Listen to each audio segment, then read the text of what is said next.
first noticed something off about the guest room on a random Tuesday night. I walked by the closed door and felt a sudden urge to look inside. I don't remember hearing anything unusual. I just paused in the hallway and stared at that door like there was some kind of pull, like I had to open it. I went in, flipped on the light, and scanned the room. Everything seemed normal. An unused bed, a small wooden dresser, and those thick, dark curtains that hung over the window.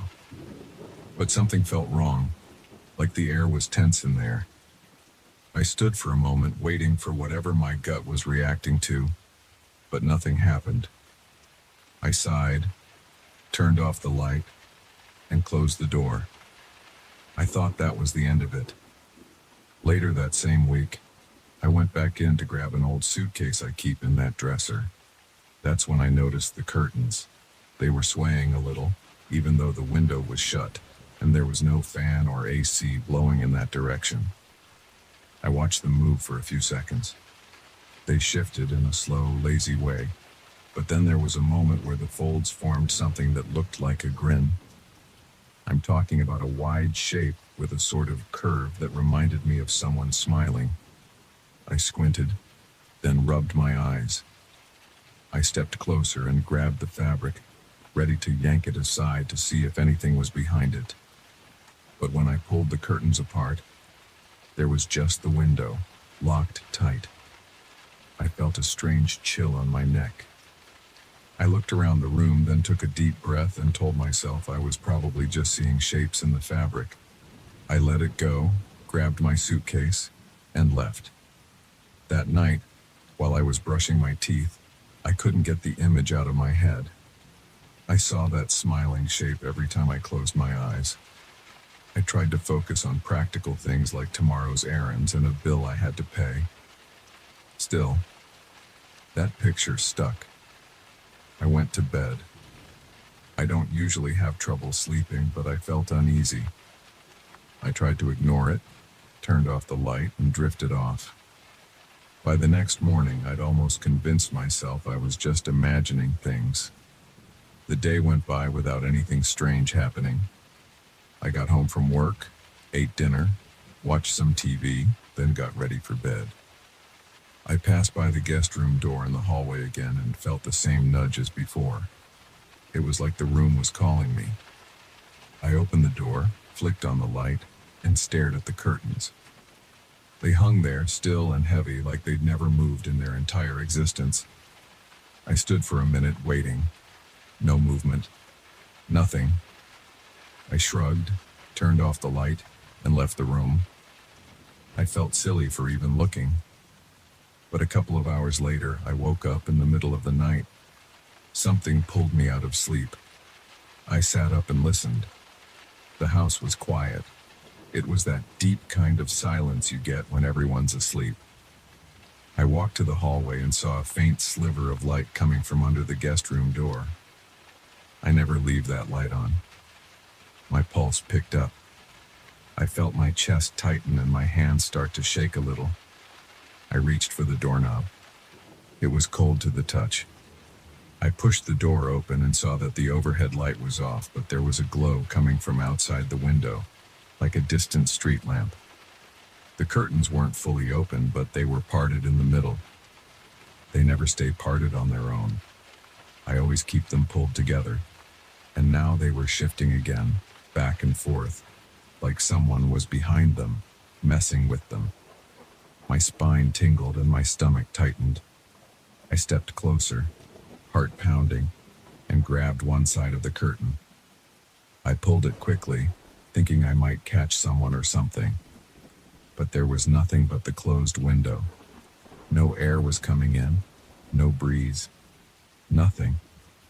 The entire thing felt wrong. My arms were shaking as I let go of the curtain and took a step back. I felt a cool sweat on my forehead. My chest was rising and falling fast. I backed out of the room, flicked off the light switch, which was actually on now, though I was sure I'd left it off, and shut the door. I stood in the hallway a moment, trying to slow my breathing.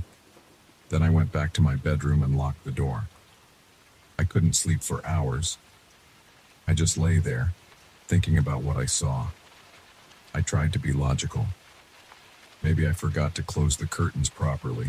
Maybe I left the light on. But it all felt off. Over the next few days, I avoided that room. I hated the idea of going back in and seeing those curtains moving like that, forming that weird grin. I tried to keep my life normal. I went to work, ran errands, watched TV at night. But every time I walked down that hallway, I felt this pressure in my chest. I'd glance at the door, and every once in a while I'd swear I heard a soft rustling sound coming from inside.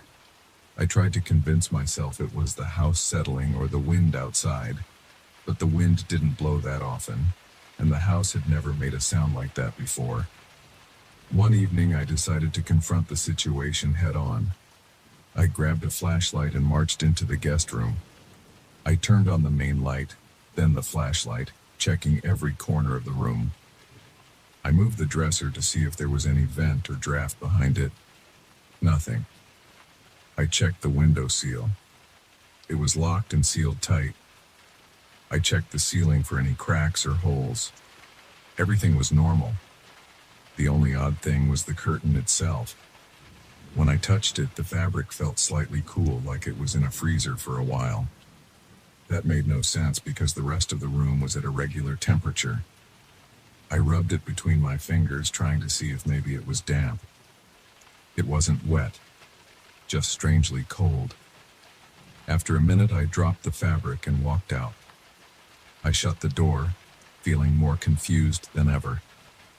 Later that night, around 2 a.m., I woke up again. The hallway outside my bedroom felt darker than usual. I always keep a small nightlight on near the bathroom, but it was out. Maybe the bulb died, or maybe it was something else. I grabbed my phone for light and stepped into the hallway. My phone's glow made everything look pale and washed out. I stood there staring at the guest room door. My pulse was thumping in my ears. I heard a faint sound like rustling fabric. I walked up to the door, pressed my ear against it, and listened. The sound continued in a gentle, steady motion, like somebody was slowly shifting those curtains back and forth. My heart pounded so hard I thought it would burst through my chest. I decided to open the door. My hand was trembling when I turned the knob. Inside the room, the curtains were wide open. The window was still locked, but the curtains were flapping in a calm, steady rhythm, like they had a mind of their own. I swallowed hard. My throat felt dry. I walked over to the window. The corners of the fabric curled in such a way that they looked like an eerie grin again. It was unmistakable. The shape was wider now, like it had grown over the last few days. I could see the edges of the curtain drawn tight, almost forming cheek lines. I was too shocked to move for a second. Then I reached out and grabbed the curtain with both hands, yanking it so it would hang straight. It wouldn't stay still. The fabric kept moving, sliding through my hands, like there was some gentle push from behind. I tried to force it to stay flat, but it lifted a little, brushing my arms. I backed away, keeping my eyes on it. I felt the hair on my arms and neck standing up. My breathing was shallow. I tried to calm myself by thinking about normal things, like how curtains sometimes shift if there's temperature changes or if air seeps in somehow. But that locked window told me there was no breeze, and it felt like something was manipulating the fabric from the other side. I glanced around the rest of the room, but nothing else was moving. The bed was still. The walls were silent. Only the curtains were alive with that steady sway. I decided to pull them off the rod. I thought if I removed them completely, I could end this nonsense. I grabbed a chair from the corner, positioned it under the curtain rod, and climbed up. My hands were shaking as I reached for the top. I had to tug a bit to get the rings free. The metal hooks jingled in my hand. As I pulled, the curtain moved again, brushing against my arms like it was resisting. My legs felt weak. I kept yanking, ring by ring, until the curtain finally came free. I climbed down and tossed it onto the bed. Then I stepped back and stared at the bare window. The night sky was dark, and there was a distant street lamp glow. Nothing else looked strange.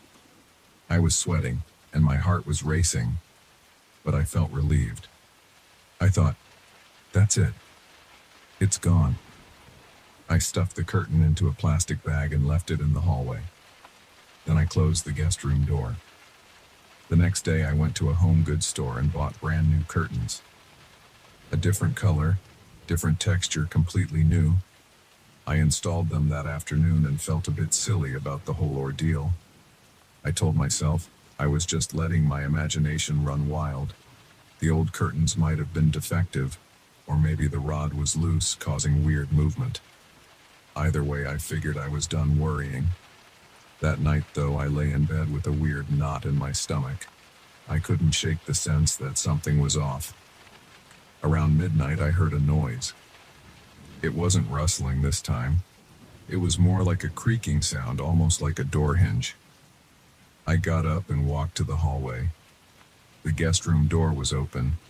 I know I closed it. I always close it. My heart started pounding again. I stood at the threshold and stared into the dark room. The new curtains were drawn shut. I reached for the light switch, but the light didn't come on. The bulb must have died, or something else was happening. I raised my phone flashlight. The new curtains were swaying. It was gentle, but clear as day.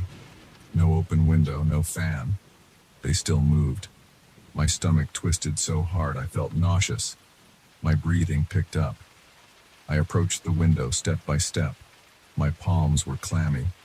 The new curtains kept shifting side to side like they were caught in a slow rhythm. Then they started to form a shape at the center. I saw the folds pulling together. It looked like a smaller version of that grin I'd seen before. My body went cold. I wanted to rip them down again, but I couldn't move.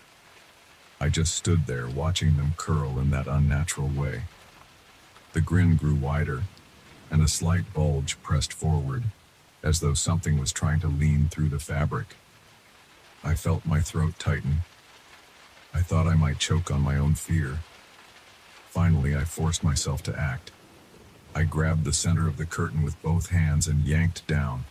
The rods snapped from the wall, and the fabric crumpled in my grasp. I stumbled backward. My foot hit the dresser, and I almost tripped. I dropped the curtain, letting it sprawl on the floor. My phone flashlight shook in my hand, and the beam went all over the room. The rod clattered to the hardwood floor, making a hollow, echoing sound. I ran out into the hallway, slammed the guest room door, and locked it. My whole body was trembling. I couldn't deny something was happening in that room. I didn't understand it, but it was real. Or at least it felt real enough to terrify me. I spent the rest of the night in my living room with the lights on. Every sound in the house made my nerves jump. When morning came, I finally got up, walked to the guest room door, and listened. It was quiet in there. I opened the door just a crack. Light from the hallway spilled in. The curtains lay on the floor, twisted and bunched up. The rod was broken in 2 pieces. Nothing else moved. The window was still closed. I stepped inside slowly and took a breath. The air felt heavier than usual, like the room was suffocating. I scooped up the new curtains and shoved them into the plastic bag with the old ones, then tied it tight. I haven't tried to hang anything else over that window. I keep the blinds down, but the room is bare. At night, I still hear weird sounds coming from behind that door. Sometimes I walk by and swear I see the blinds shake, but I'm too scared to check. I figure it's better to leave them alone. I don't have any answers, and I'm not sure I want them. All I know is I can't bring myself to get rid of that room.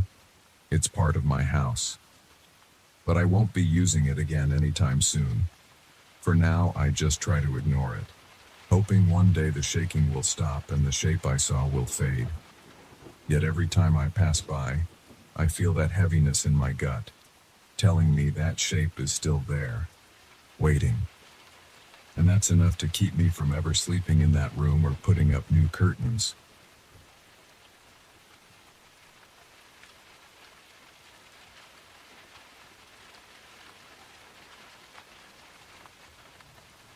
I never asked for strange sounds when I moved here. I only wanted a quiet place with historic buildings and simple neighbors. But on my first week, I heard that low, drawn-out whistle at midnight. It came from somewhere near my window. I jumped out of bed and looked into the alley. I saw nothing, just old stone walls and a single street lamp flickering against the damp air. At first, I assumed it was a drunk or someone passing by. But the whistle came back the next night and the one after that. It never seemed casual. It sounded deliberate. It made my chest tighten. I started to think about it at work, tapping my pencil on the desk, trying to figure out if I was just imagining things. I'm a regular guy. I work at a small accounting office in the center of this old city. My job doesn't excite me, but it pays my bills. I have a small apartment on a winding street that people rarely use after dark. The walls outside are close together, so you can almost touch both sides of the alley if you stretch your arms out. At night, the air feels thick and cold, even when the weather is mild. My apartment has a broken heater, so I keep a few blankets on my couch. I've learned to deal with it. Every evening I walk home around 10 or 11. The route is long, and I pass through several narrow alleys because it's faster than taking the main roads. There aren't many lights.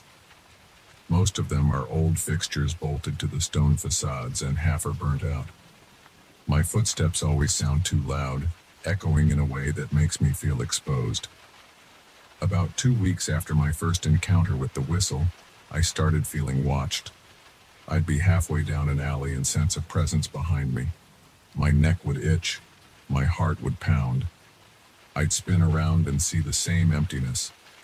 Tight walls, maybe a cat skulking near a garbage can, or a rat scurrying, but no person.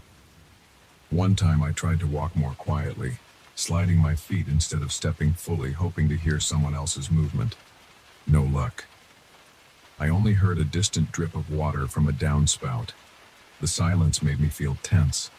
It was almost more disturbing than any noise could be. I told a coworker about it, but he just shrugged and said the city's old, with lots of weird corners, and that I was probably spooking myself. I didn't like feeling afraid of my own neighborhood. So one night I decided to take a different route. I avoided the darkest alleys and stuck to a more open street, even though it took me 15 minutes longer to get home.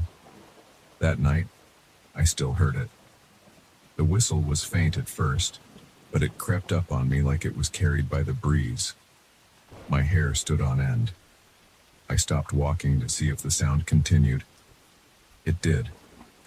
It moved around me, bouncing off the walls. It sounded closer when I stood still.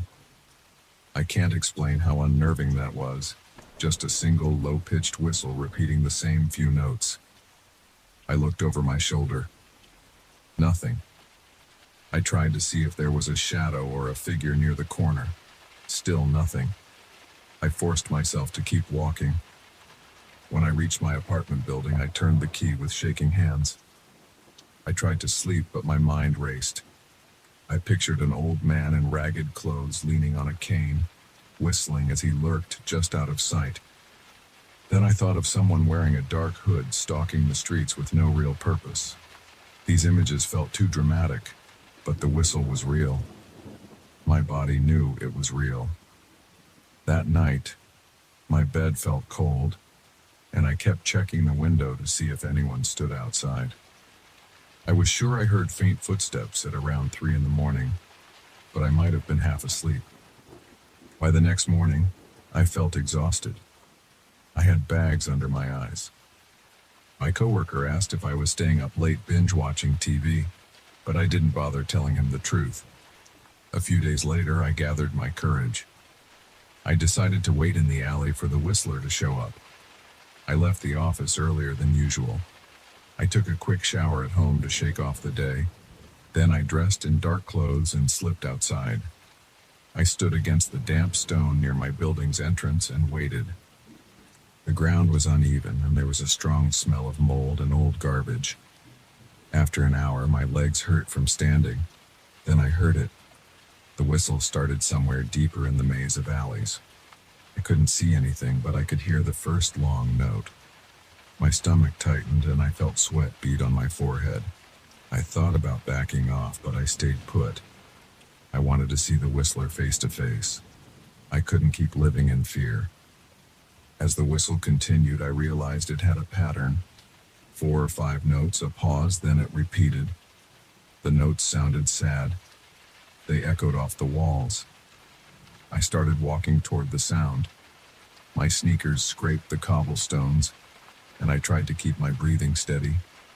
My heart was beating so hard it felt like it might burst. I didn't see anyone ahead. I passed under a weak street lamp, and its light flickered. My shadow moved across the wall. I felt uneasy when I saw my own shape looming beside me. I kept going, turning a corner. Suddenly I saw a silhouette at the end of the passage. It was faint, just a dark outline against the dim glow of another street lamp. My feet froze. I felt my jaw clench. The whistle continued, but now it was clearer, definitely coming from that figure. I shouted, "Hey!" My voice echoed. The silhouette seemed to shift. I took a few steps closer. The whistling stopped. I heard a shuffle, like someone dragging a shoe on the ground. I ran forward. By the time I reached that spot, there was no one. My heart pounded, and I breathed heavily. I looked around. The alley led into 2 narrow side paths. Both were dark. I listened for the whistle. It was gone. A slight breeze pushed a loose piece of paper along the stones. I picked it up without thinking. It was an old flyer for a local festival, half torn and faded. No clues. I stood there for a while, swallowing the dryness in my throat. Eventually, I headed home, feeling more confused than before. That night, I couldn't stop thinking about the moment I saw that silhouette. I replayed it in my head. The shape was about my height. Could have been anyone wearing a dark coat. There was something about the way it stood, though. Like it was waiting. Like it wanted me to see it. I tossed and turned in bed. Eventually I got up, made some instant coffee, and stared out the window. The alley below looked as empty as ever. I pulled the window shut and tried to calm down. The next day, I caught myself yawning constantly at work. My boss scolded me for messing up a simple spreadsheet. I felt embarrassed. My nerves were shot, and I could barely concentrate on anything except that whistle. A week passed like that. Every night I'd hear the whistle, sometimes farther away, sometimes incredibly close. Once it seemed to come from right under my window. I rushed over, but when I looked down, there was no one. The frustration built up in me. I thought about telling my landlord or calling the police, but what would I say? That someone was whistling in the alleys at night? They'd just brush it off. I started trying to record the sound on my phone, but every time I hit record, the whistle faded or stopped completely. I ended up with useless audio clips of background noise. Finally, one Friday night, I decided to do a more thorough search. I got home, changed into comfortable shoes, grabbed a flashlight, and set out into the labyrinth of streets behind my building. The night air was cold, and I stuffed my free hand in my pocket. My flashlight beam was weak, but it was better than nothing. I made my way through each passage, stepping over puddles and trash. Every few minutes, I paused to listen. My ears strained to pick up the whistle's first note. After about half an hour, I heard it. It sounded like it was coming from an alley near a deserted courtyard. I moved carefully in that direction. My mind raced. I felt my pulse in my temples. I arrived at a small courtyard surrounded by tall stone walls. A single lamp flickered in the corner, barely lighting a battered wooden bench. The whistle was louder here. I tried to pinpoint its origin. My steps crunched on some gravel scattered near the bench. Then I heard soft footsteps behind me. I whipped around, shining my flashlight. The beam caught a figure's outline for a second, but they slipped behind a low wall. I chased after them. My lungs burned. When I reached the spot, I found nothing but a dark corner. I scanned the ground for footprints, but there was just the gritty surface and a few fallen leaves. I stood there, heart racing, listening for that whistle. It vanished again. I felt a chill across my back. I turned off my flashlight for a moment to stand in darkness. I hoped my eyes would adjust, letting me see any movement. I waited. My breath sounded too loud. I noticed the smell of damp stone and old moss. My fingers were sweaty around the flashlight handle. After maybe a minute of silence, I flicked the light back on and slowly retraced my steps. I didn't see or hear anyone. When I got back to my apartment, it was nearly 2 in the morning. I collapsed on the couch and tried to calm my nerves. My body ached from tension.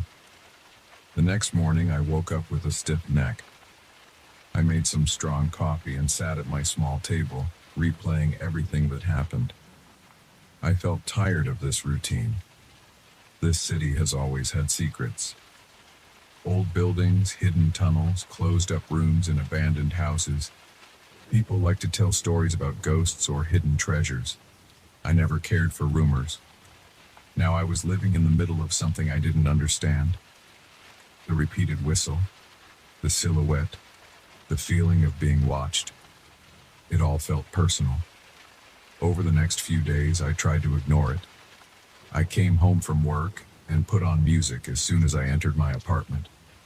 I tried to drown out any sound from outside. Sometimes I thought I heard faint whistling through the music, but I told myself I was imagining it. My stomach hurt from stress. My coworkers said I looked pale. I made excuses and said I wasn't sleeping well. They suggested a weekend getaway, but I couldn't leave. Part of me needed to know what was going on. I hated feeling powerless. One night, as I walked down the alley to my front door, I heard the whistle again. This time, it sounded gentler, less intense. My entire body tensed up. I turned the key in the lock and went inside, but I didn't shut the door right away. I stood halfway in my apartment listening. I heard a quiet scrape on the pavement outside. My heart pounded. I stepped back out and scanned the alley. The old street lamp buzzed. A moth flitted around the light. Then I spotted a faint shape near a corner, maybe 30 feet away. I took a few steps forward. The shape moved. It looked like a person in dark clothes. The whistle started again.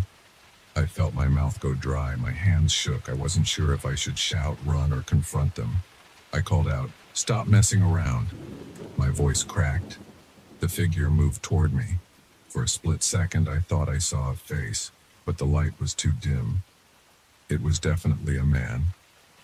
He paused, stared at me, then turned away. He walked down the alley without looking back, the whistle drifting behind him. I stood there frozen. Eventually, I snapped out of it and ran after him. My heart pounded. I rounded the corner in time to see him slip into another dark passageway. I sprinted, my legs shaking. When I reached that passage, it was empty again.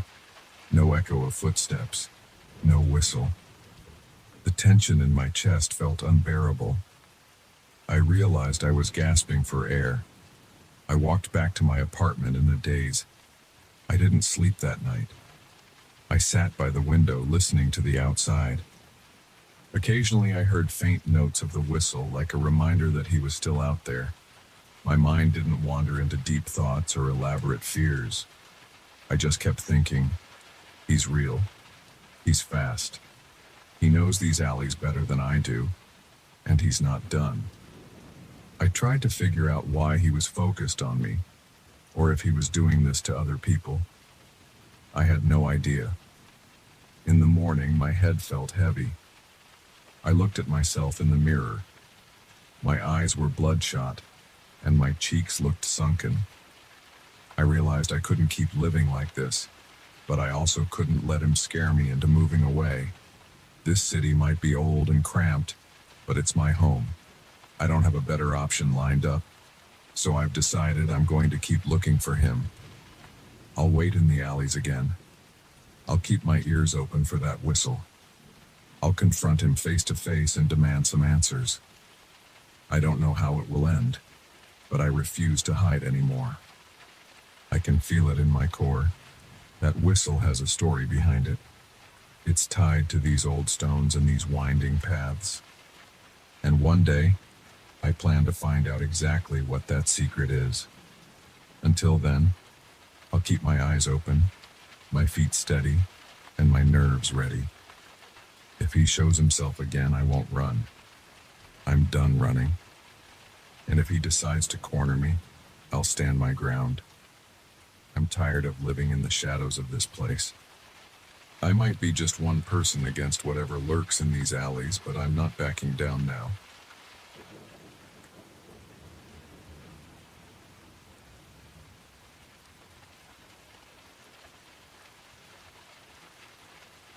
I moved into this old two-story house because it was cheap and available right away. I liked the tall windows and the wooden floors. I didn't care about the peeling paint or the old wiring. The layout felt simple and functional. I didn't ask the seller many questions. I just wanted a place to settle down. I figured any problems would be fixable with enough time and effort. The house looked fine during the day. The ceiling had a few spots that needed patching, and some of the walls had cracks. But I didn't mind. It felt like a place I could call my own. The first few weeks were quiet. I unpacked my boxes, placed my furniture in the living room, and set up my bedroom on the second floor. I spent a lot of time painting the walls. The paint smell bothered me a bit, but I left the windows open to let fresh air in. My back got sore from climbing up and down the stepladder, so I took frequent breaks. The electricity worked okay, though I noticed the lights flickered sometimes when I turned on more than one appliance. I told myself I would fix it later. On the first night of heavy rain, I was sitting in the living room. I heard the rain tapping against the roof. The sound was steady at first. I found it soothing. Then I heard a distinct thump from above. It made me pause. I lowered the volume on the TV. Another thump came, then a shuffle. I turned off the TV and listened. I thought maybe some branches or debris were hitting the roof. Then the noise started to sound like footsteps. My heart rate picked up. I wondered if there was someone on top of the house. I felt a rush of adrenaline. I grabbed a flashlight from the kitchen drawer and headed upstairs, stepping carefully. My legs felt tense. When I reached the top floor, I went to the attic hatch. I pushed it open, balancing on a wooden stool. The smell of dust and old wood filled my nose. I turned on the flashlight and shined it around. The attic was cramped. Random boxes were piled along the edges and beams ran across the ceiling. I saw no sign of an intruder. I heard the rain pounding the roof above me. The steps sounded closer now, more like a light scraping. I climbed into the attic and made my way to the small door that led out onto the roof. My shoes crunched on loose nails and splinters. I reached the door and opened it slowly. Outside, the rain whipped against my face. I aimed the flashlight around but saw no one. The roof was slippery, and the wind made it hard to keep my balance. I noticed a few dark footprints on the wet surface. They looked fresh. They led to the edge of the roof, then disappeared. My stomach tightened. I felt cold water dripping down my neck. My mind raced. I tried to see if anyone was hiding behind the chimney or near the gutter, but it was empty.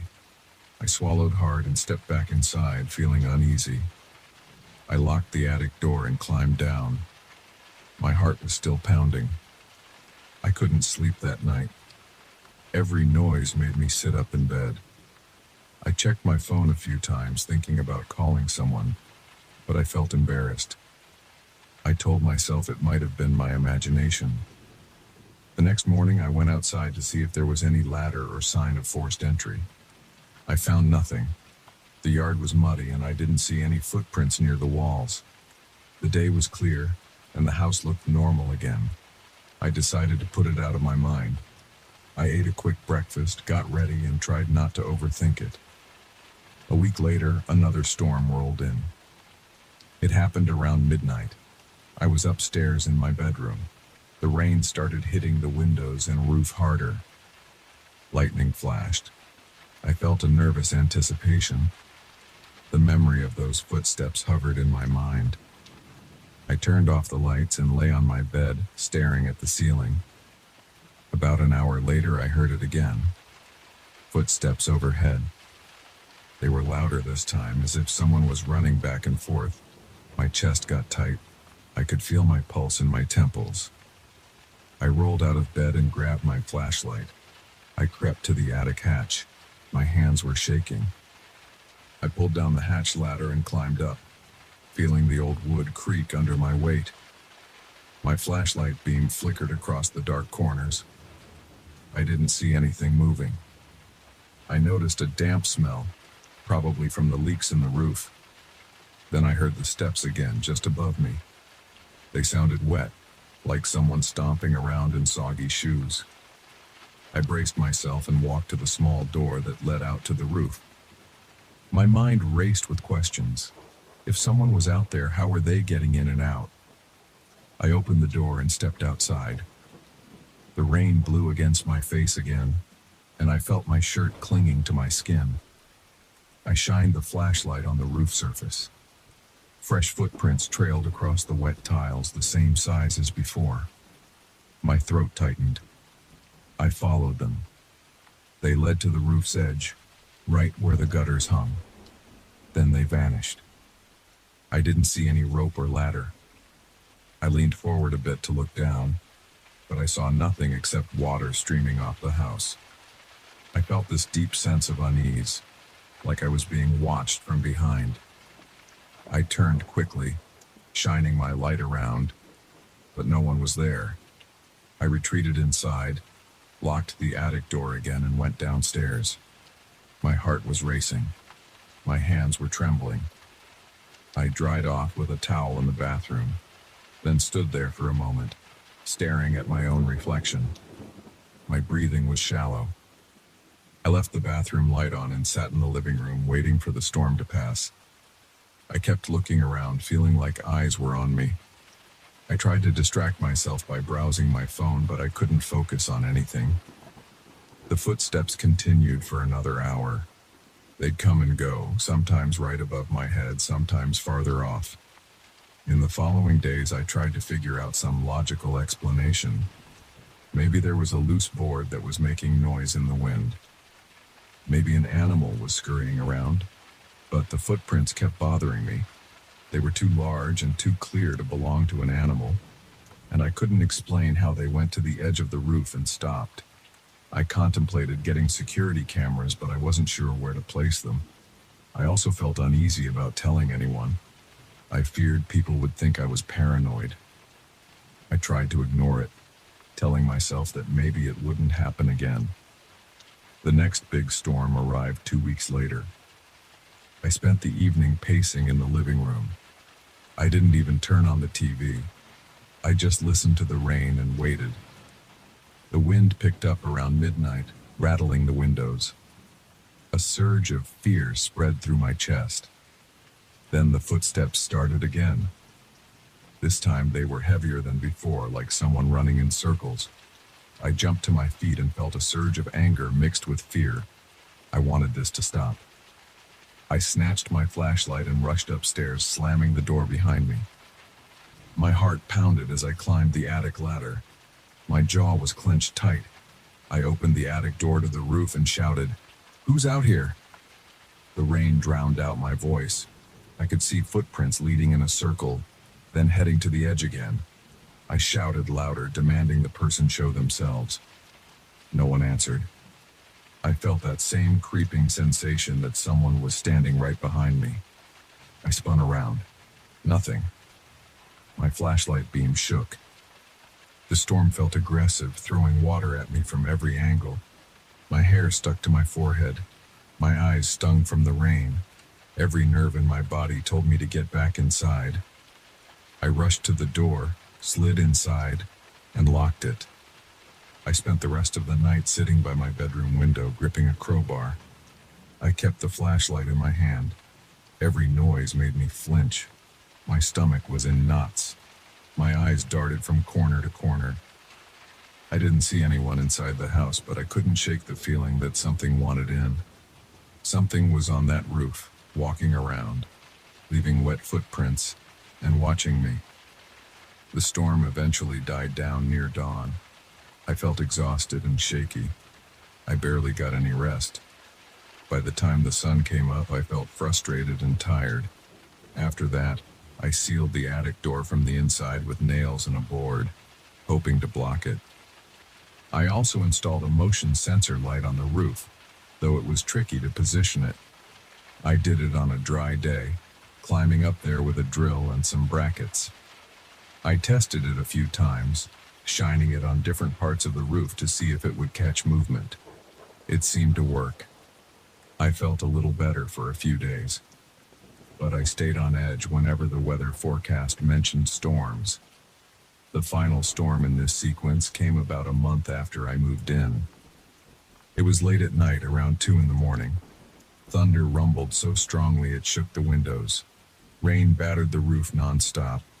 I lay on the couch in the living room, too anxious to sleep in my bedroom. My eyes were closed, but my senses stayed alert. I felt my heart jump when the footsteps returned, louder than ever, as if someone was stomping with anger. The motion sensor light must have come on because I saw a faint glow through the attic hatch. I froze for a moment. My body felt cold. My pulse hammered in my ears. I told myself that if someone was up there, the new lock and board would keep them out. But the stomping continued for a while, then shifted across the roof. I heard what sounded like scraping near the gutters. My mind filled with images of someone prying open a window or trying to climb down. My gut tightened. I rushed upstairs, taking 2 steps at a time. I flipped on every light as I went. The hallway light flickered, making my nerves even worse. I reached the attic hatch and noticed it was still sealed. I heard the motion sensor light clicking on and off above me. The footsteps moved across the roof.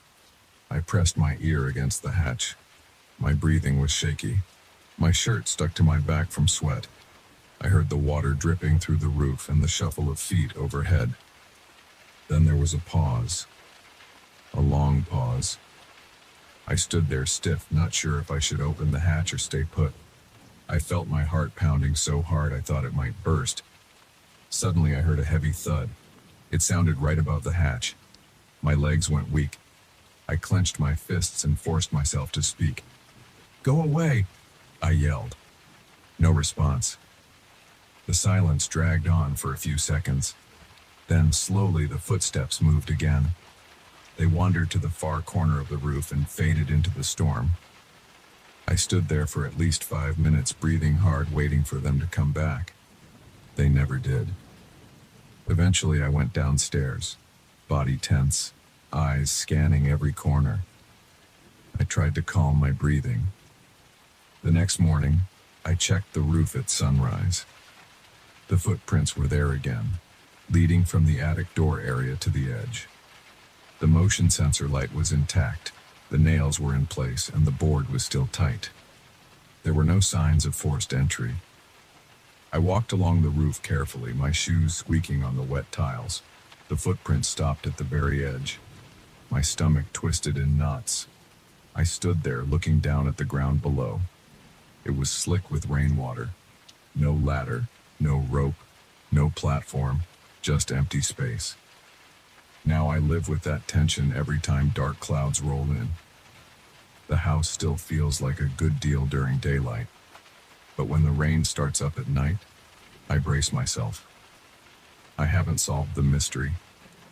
I've tried everything I can think of, locks, boards, lights, and searching every inch of the attic. But the footsteps keep returning.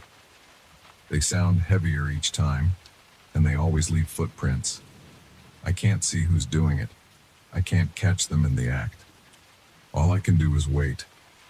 I sit here, flashlight and crowbar at my side, listening to the rain on the roof, and I feel that gaze on me. Every storm, I wonder if this is the night when those footprints will finally cross the threshold and make their way inside. And it keeps me awake, wondering what else I'll find in the morning.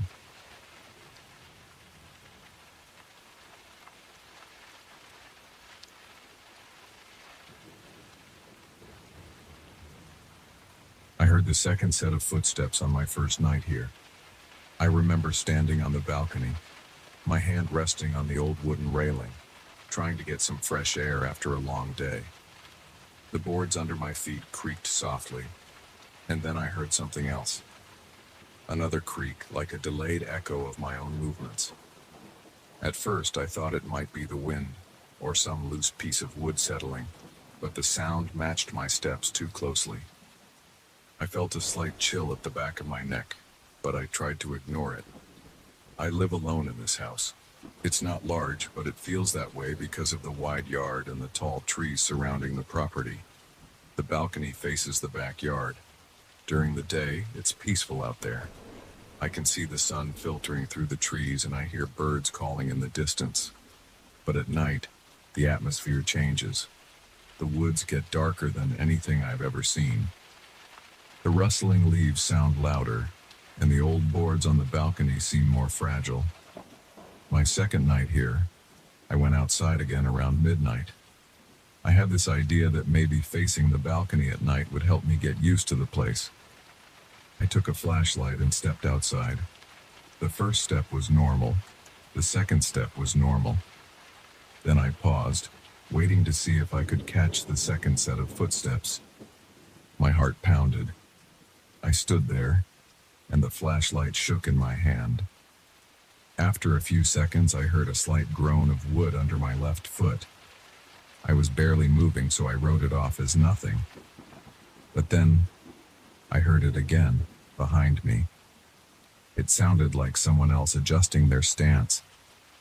I spun around, pointing the flashlight in all directions. The balcony was empty. There was only me in the dark. I was sweating, even though the air felt cold. My stomach felt tight, and my breathing turned shallow. I looked down at the floorboards, trying to see if maybe one was loose. I tried stepping in different spots. Sometimes the wood made a noise, sometimes it didn't. There was no clear pattern. Still, I couldn't shake the feeling that there was someone else there. I leaned on the railing and stared at the yard for a few minutes.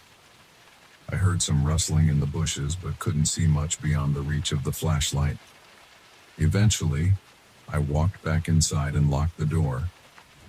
I spent the next few days focusing on ordinary chores. I unpacked my clothes, organized my furniture, and tried to settle into a routine.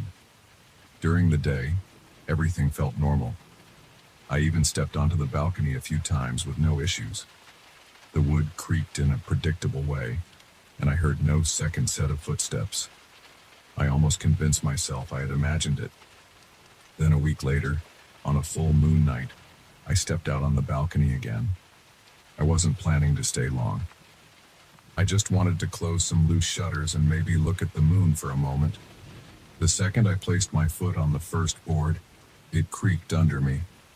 Then I heard a distinct creak behind me.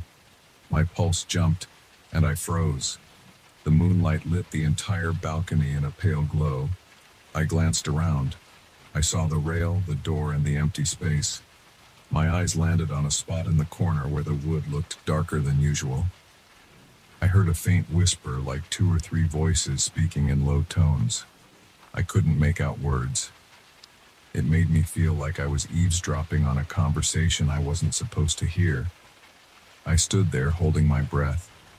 The conversation faded, then returned. I felt my hair stand on end. My mouth went dry, and I held the balcony door open behind me with my foot just in case. Part of me wanted to turn around and get back inside, but I couldn't move.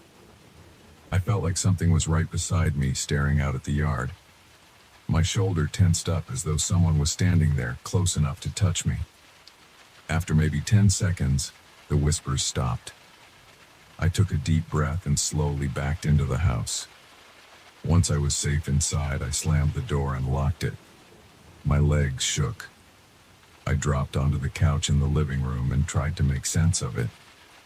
I told myself that old houses can make weird sounds. I reasoned that the wind might have carried voices from somewhere else. But deep down, I felt certain there was more to it. I turned on the TV to block out the silence and stayed awake for hours, glancing at the back door every now and then. Over the next few nights, I avoided the balcony. I closed the curtains and stayed away from that side of the house after dark. But curiosity kept nagging at me. I wanted to understand what was going on. On the fourth night, I decided to test the sounds again. I picked 2 a.m. because it was quiet outside and I could hear things more clearly. I walked to the door leading to the balcony, put my hand on the knob, and hesitated. My palms were sweating. My heart felt heavy. I opened the door and stepped outside. The wood groaned under me. Almost immediately, I heard a second groan, not quite in sync with mine. It was close by, like someone else was pacing behind me.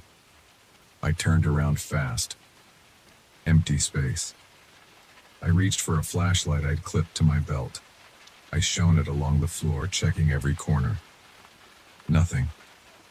I swallowed hard, then moved forward a few steps. The boards squeaked in front of me, and again I heard that echo. My skin crawled. I smelled something faint like old wood and damp air.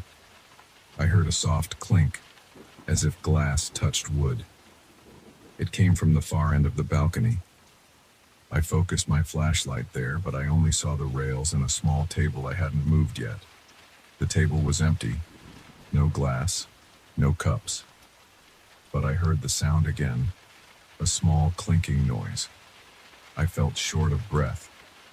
My grip on the flashlight tightened and sweat trickled down my temple. In the silence that followed, I caught a brief, muted shuffle of feet. It sounded like two people moving around each other. My eyes darted around, but I saw no one. My body felt tense. My neck and shoulders ached from how rigid I was. Then everything went quiet for a few seconds. My breath was the loudest thing in the air. Before I could process any of this, I heard the whispers again. They sounded right next to me. I dropped the flashlight in shock. It hit the floor and rolled away. The whispers faded into a low hum, and I felt a slight breeze, even though there was no wind. My eyes started to water from the stress, and I clutched the railing. I stayed there, staring into the dark yard, waiting for something to show itself. My thoughts raced. I imagined silhouettes coming toward me.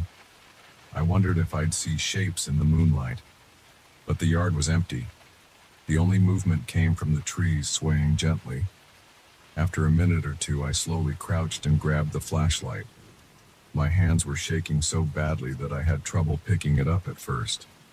I switched it off, deciding that it wasn't helping. In that moment, I just wanted to leave.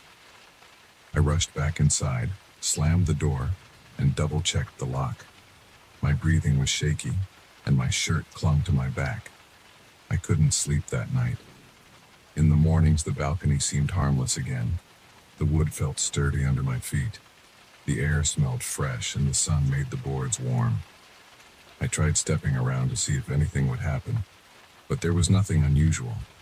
No footsteps, no whispers. It was just an ordinary wooden balcony, but at night it turned into something else. It felt alive, or maybe haunted. I'm not sure which. I started looking around for clues. I checked old papers that came with the house. I found a few maintenance records, some receipts for repairs on the roof, and a note from a past owner about the balcony needing replacement. I didn't see anything about strange occurrences or unexplained noises. I looked under the balcony, thinking maybe there was some structural damage that caused weird echoes. I didn't see anything significant, just the usual support beams and cobwebs. Every night, the second set of footsteps kept returning whenever I stepped outside. Sometimes I heard them clearly. Other times it was just one extra squeak or a small shuffle. The nights with a bright moon were the worst. That's when I heard the whispers, like distant conversations in hushed tones. They got under my skin. I couldn't make out specific words, but the tone felt intimate and urgent, as if secret plans were being discussed. The whole situation made me anxious. I became jumpy during the day, too. I'd hear a door creak inside the house and my heart would pound, expecting more sounds that didn't belong to me. One evening, I tried a different approach. I brought a chair out onto the balcony before sunset, hoping that if I was there from dusk into the night, maybe I could observe the transition. Around 6 p.m., the sun lowered behind the trees, and the temperature dropped a bit. I sat in the chair, sipping water, looking at the trees. Nothing happened for a while, but as the sky darkened, I started to feel tense. The wood beneath the chair legs groaned once, and I heard a second groan a moment later. My hands gripped the arms of the chair. My pulse sped up. A breeze came through, and the branches above me rustled. At that point, everything felt heavier. I waited, barely breathing, listening for footsteps or whispers. The air got colder, and I felt goosebumps on my arms. About an hour after sunset, I heard the first whisper. It was quiet, like someone speaking from several feet away, but there was no one else on the balcony. I stood up, causing the chair to scrape against the floor. Again, I heard a delayed scrape, like another chair being moved at the same time. My stomach flipped. I reached for the balcony door but paused, wanting to see if anything would show up. I called out, "Hello?" My voice sounded shaky, and I hated how desperate it felt to say something. The whispering stopped. Then I heard the boards creak behind me. 1 step, 2 steps. I felt warmth on my neck, as if someone was standing inches away. My breath came faster. I spun around, but there was only the empty space and the wooden railing. When I turned back to the door, the handle rattled on its own. It moved once, then stopped. I froze in place. My mind went blank except for a single thought. Get inside. I walked to the door, opened it, and stepped in. I locked the door, yanked the curtains closed, and dropped onto my couch. I could still feel that sense of someone standing next to me, as though the presence stayed behind when I moved. My shoulders and neck were so tense they ached. Now I avoid the balcony after dusk. I keep my curtains drawn. When the sun sets, I turn on every light in the house and try to distract myself by reading or watching TV. Some nights I hear creaking out there, even though I'm not standing on the boards. It sounds like slow footsteps moving back and forth. Once I heard that low murmuring for nearly half an hour. I sat in the living room staring at the door, my heart pounding the whole time. Eventually it stopped. I haven't tried to record it or anything like that.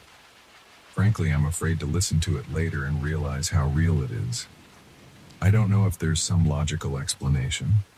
Maybe there are structural issues that cause those noises. Maybe I'm catching faint sounds from the neighbors, and the echo of my footsteps is just some bizarre acoustic trick. But late at night, when I hear the second set of footsteps and sense that presence next to me, logic doesn't help. My chest tightens, and all I want is for morning to come. I tell myself I'll figure it out eventually, but deep down, I'm not so sure.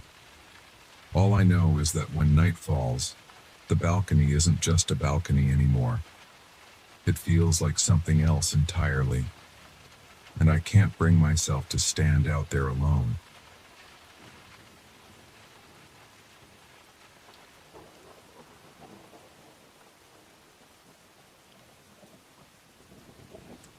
I I stepped into the old conservatory last night carrying my worn piano bag and a small flashlight. The front doors were locked to the public, but the manager gave me a key when I agreed to rent that forgotten rehearsal hall. I needed privacy. I needed a place where no one would disturb me. As soon as I entered, I smelled stale air and something like damp wood. The hallway lights were off, so I used my flashlight to guide me. My footsteps echoed against the stone floor, reminding me how quiet it was. I reached the main hallway, found the old practice room, and unlocked the door. The hinges groaned. I felt like I was stepping into a place that hadn't seen people for a long time. I'm a pianist by trade, but my finances are tight. I can't afford a fancy studio right now. This place is cheap, and it's big enough for me to practice with real focus. The room has a large stage and a few chairs stacked in the corner. Everything looks dusty, and there's a thick layer of dirt on the windows. I saw a grand piano in the center of the stage.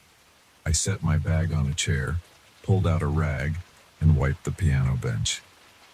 The corners of the bench had torn upholstery and the wood looked chipped.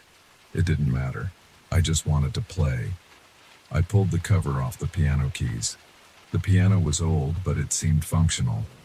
I pressed a few keys. The notes were uneven in volume, but they sounded decent. I started to play a simple scale. My fingers felt stiff from the cold air in that hall. I breathed out, noticing my own breath was visible. I zipped up my jacket. The place had no heating, or at least it wasn't on. I played a few more scales to warm up. At first, everything was normal. My mind was on my technique, how my wrists were positioned, and how quickly I could go up and down the scale without losing clarity. Then I felt a sudden chill on the back of my neck. It felt like an icy draft from a window, but I had closed the door, and there were no windows open. I paused and glanced around. The dust in the air looked still. I shrugged it off and continued playing. A few minutes later, I started on a piece that requires delicate touch in the higher register. When I hit a certain note, the temperature dropped again. It wasn't a gentle drop. It felt like stepping into a freezer. My arms tensed. My fingertips felt cold even though I was wearing a jacket. I looked behind me again. No one was there. I tried to ignore it. I kept playing, thinking maybe there was a broken vent somewhere or a gap in the door. But as I played that same passage again, my fingers brushed the same keys and I heard another sound like a quiet scuff behind me. It was a quick sound, almost like a shoe scraping the floor. I stopped playing and twisted my body around. I shone my flashlight toward the chairs. They were all still stacked. Nothing had moved. I exhaled hard, feeling my heart thumping, and turned back to the piano. I started playing again.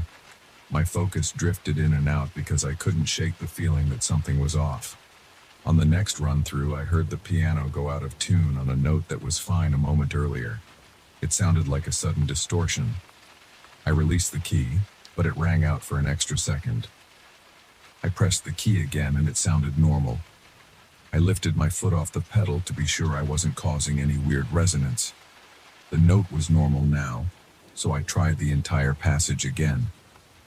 This time, I felt a slight movement on the bench, as if someone had settled next to me. I froze. I reached down with my left hand, patted the edge of the bench, and felt nothing unusual. I was alone.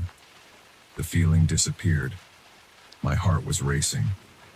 I decided to take a short break. I walked across the stage and grabbed my water bottle from my bag. My hand was shaking when I took a drink. I could taste the dryness in my throat. I tried to calm down by walking around the hall. The walls were covered in old photos and announcements for recitals long past. I examined a framed certificate for a teacher who used to work there. The dates were from decades ago. The glass on the frame was cracked. After a few minutes, I went back to the piano. I needed to practice. I forced myself to ignore any strange feelings.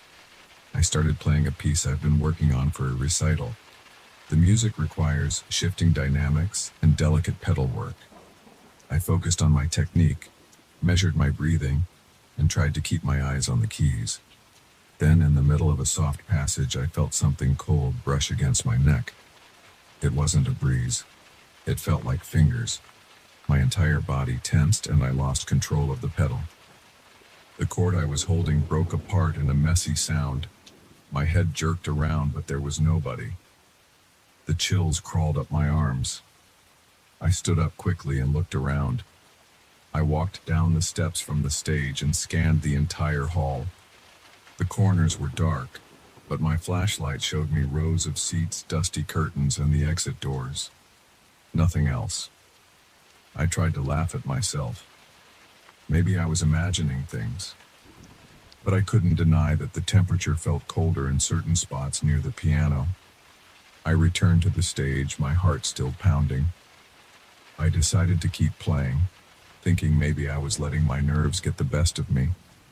I played a more robust piece, something loud and energetic to drown out my worries. But as soon as I reached the middle of the composition, the notes on the piano sounded off again. It was like the pitches had shifted a fraction of a half step. It was subtle, but enough to make the melody sound clumsy.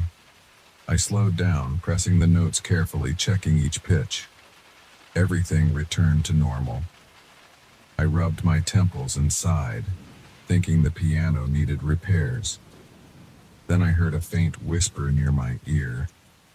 I couldn't make out words, just a single breathy sound. My skin crawled. I got up and backed away from the piano bench. I paced around the hall, shining my flashlight at the corners and behind the stage. I found nothing. I turned off the flashlight to see if maybe I could catch a glimmer of movement in the darkness, but it was pitch black except for the small emergency light near the exit. I stood there breathing fast. My lungs felt tight. My head was pounding. After a moment, I pulled my phone out of my pocket. There was no service in that old building. The battery was still half full. I thought about leaving, but I needed the practice time.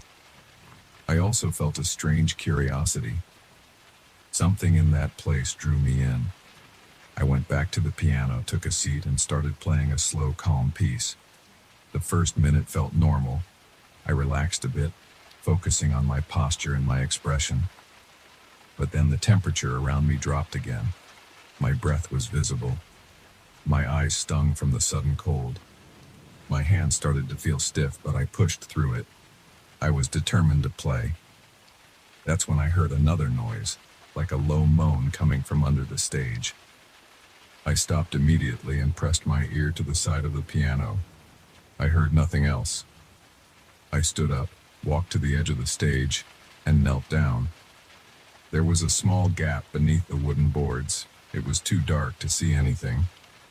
I tapped the floor. The sound was solid, but I felt a strange draft. It made my eyes water from the cold. I turned back to the piano and noticed the keys were pressed down on their own. It was just one key, a high note. It was held down as if someone was pressing it softly. I didn't hear the tone, so maybe it was just stuck. I moved closer and lightly touched the key. It popped back up. My legs felt weak. I sat down on the bench, trying to gather my nerve. My fingers hovered over the keys. I decided to play that note. The instant I pressed it, a wave of cold air rushed around me. My teeth began to chatter, and I felt something like pressure on my shoulders. I forced myself to keep pressing keys, building a slow melody, trying each note to see if the phenomenon would repeat. As I got deeper into the melody, I started to feel less anxious. It was as if the music was guiding me. Then something weird happened. My hands moved on their own. I knew the piece I was trying to play, but the notes coming out were different. I tried to stop, but my fingers kept going. My heart pounded. I tried to lift my hands, but they felt stuck to the keys. My palms were sweating. The notes formed a pattern I didn't recognize. The chords sounded dissonant, but they flowed in a strange sequence. My wrists ached from the force pressing them down. I gritted my teeth and yanked my hands away. The music cut off abruptly. My arms burned. I jumped up, breathing hard. The air felt less cold now. I touched my wrists. They were tense, and my fingers were shaky. I walked around the stage, trying to catch my breath. I wanted to leave, but my bag was on the stage, and I was still curious about what was happening. I thought maybe I could gather some proof.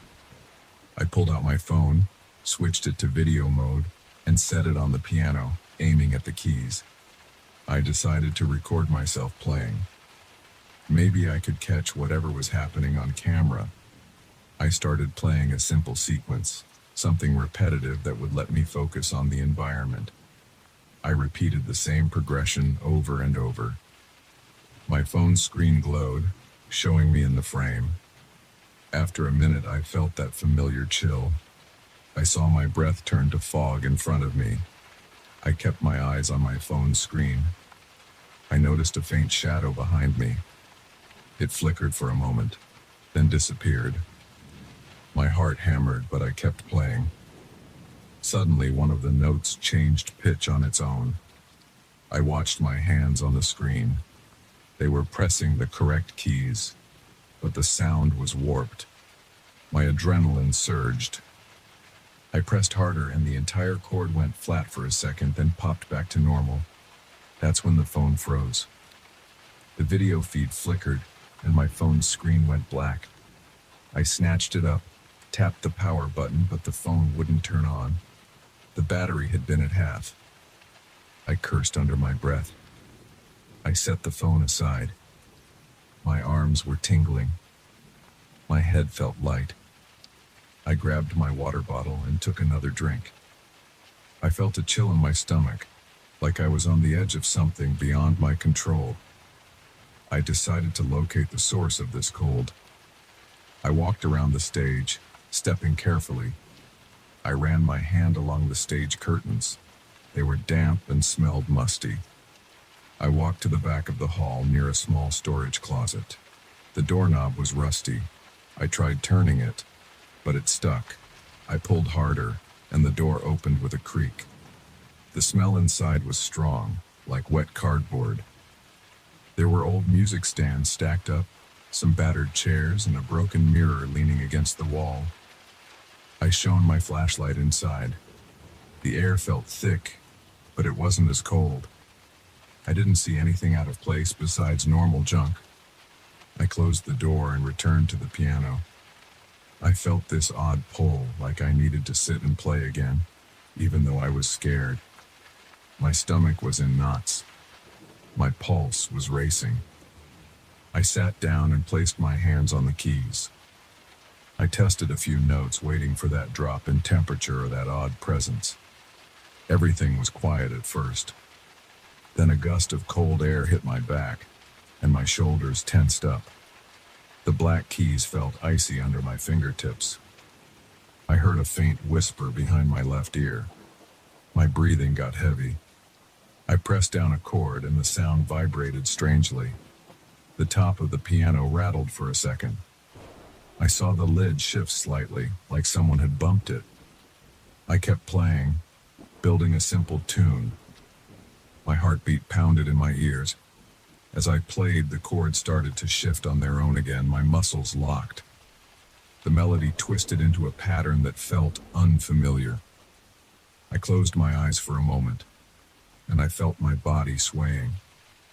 It was like a trance. My mind felt cloudy, but I kept playing. My breathing grew shallow. My skin felt numb. I realized I was no longer in control of the piece, yet I couldn't let go. My arms shook as they moved across the keyboard. The music rose in volume, even though I was barely pressing down on the keys. It sounded deeper, more resonant, as if extra hands were playing along.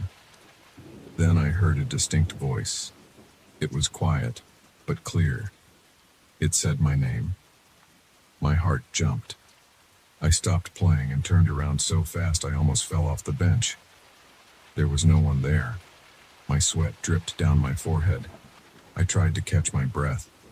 The hall felt completely still, except for the pounding in my chest. I stood up, grabbed my phone, and shoved it in my pocket. I packed up my rag, closed my piano bag, and decided I'd had enough. I left the stage, locked the door behind me, and walked back through the dark hallway. I kept glancing over my shoulder, expecting to see something following me. Nothing moved. The silence felt heavy. My mind was racing with questions, but I couldn't stay another second. I reached the front door, turned the key, and stepped out onto the street. The cold night air felt good on my face. My breath shook as I exhaled. I plan to return, though. I can't explain why, but I need to go back. Something in that place calls out through the notes. I want to see if I can communicate with it. I want to find out what's lurking in that old conservatory. I'm not sure I'll ever fully understand, but I've made up my mind. I'll go back tomorrow night. I'll try to capture more evidence. I'll try to figure out if there's a presence that wants to speak through the music. My hands shake when I think about it, but I can't walk away from this.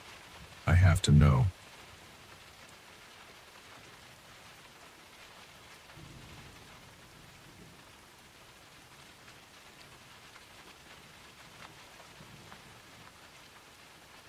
I had just dragged my last box into that cramped apartment when the landlord pulled me aside, face tense, and told me, "Never close that window all the way."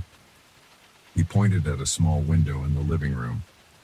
I saw flaking paint, warped wood, and a latch that looked like it could snap with a slight push.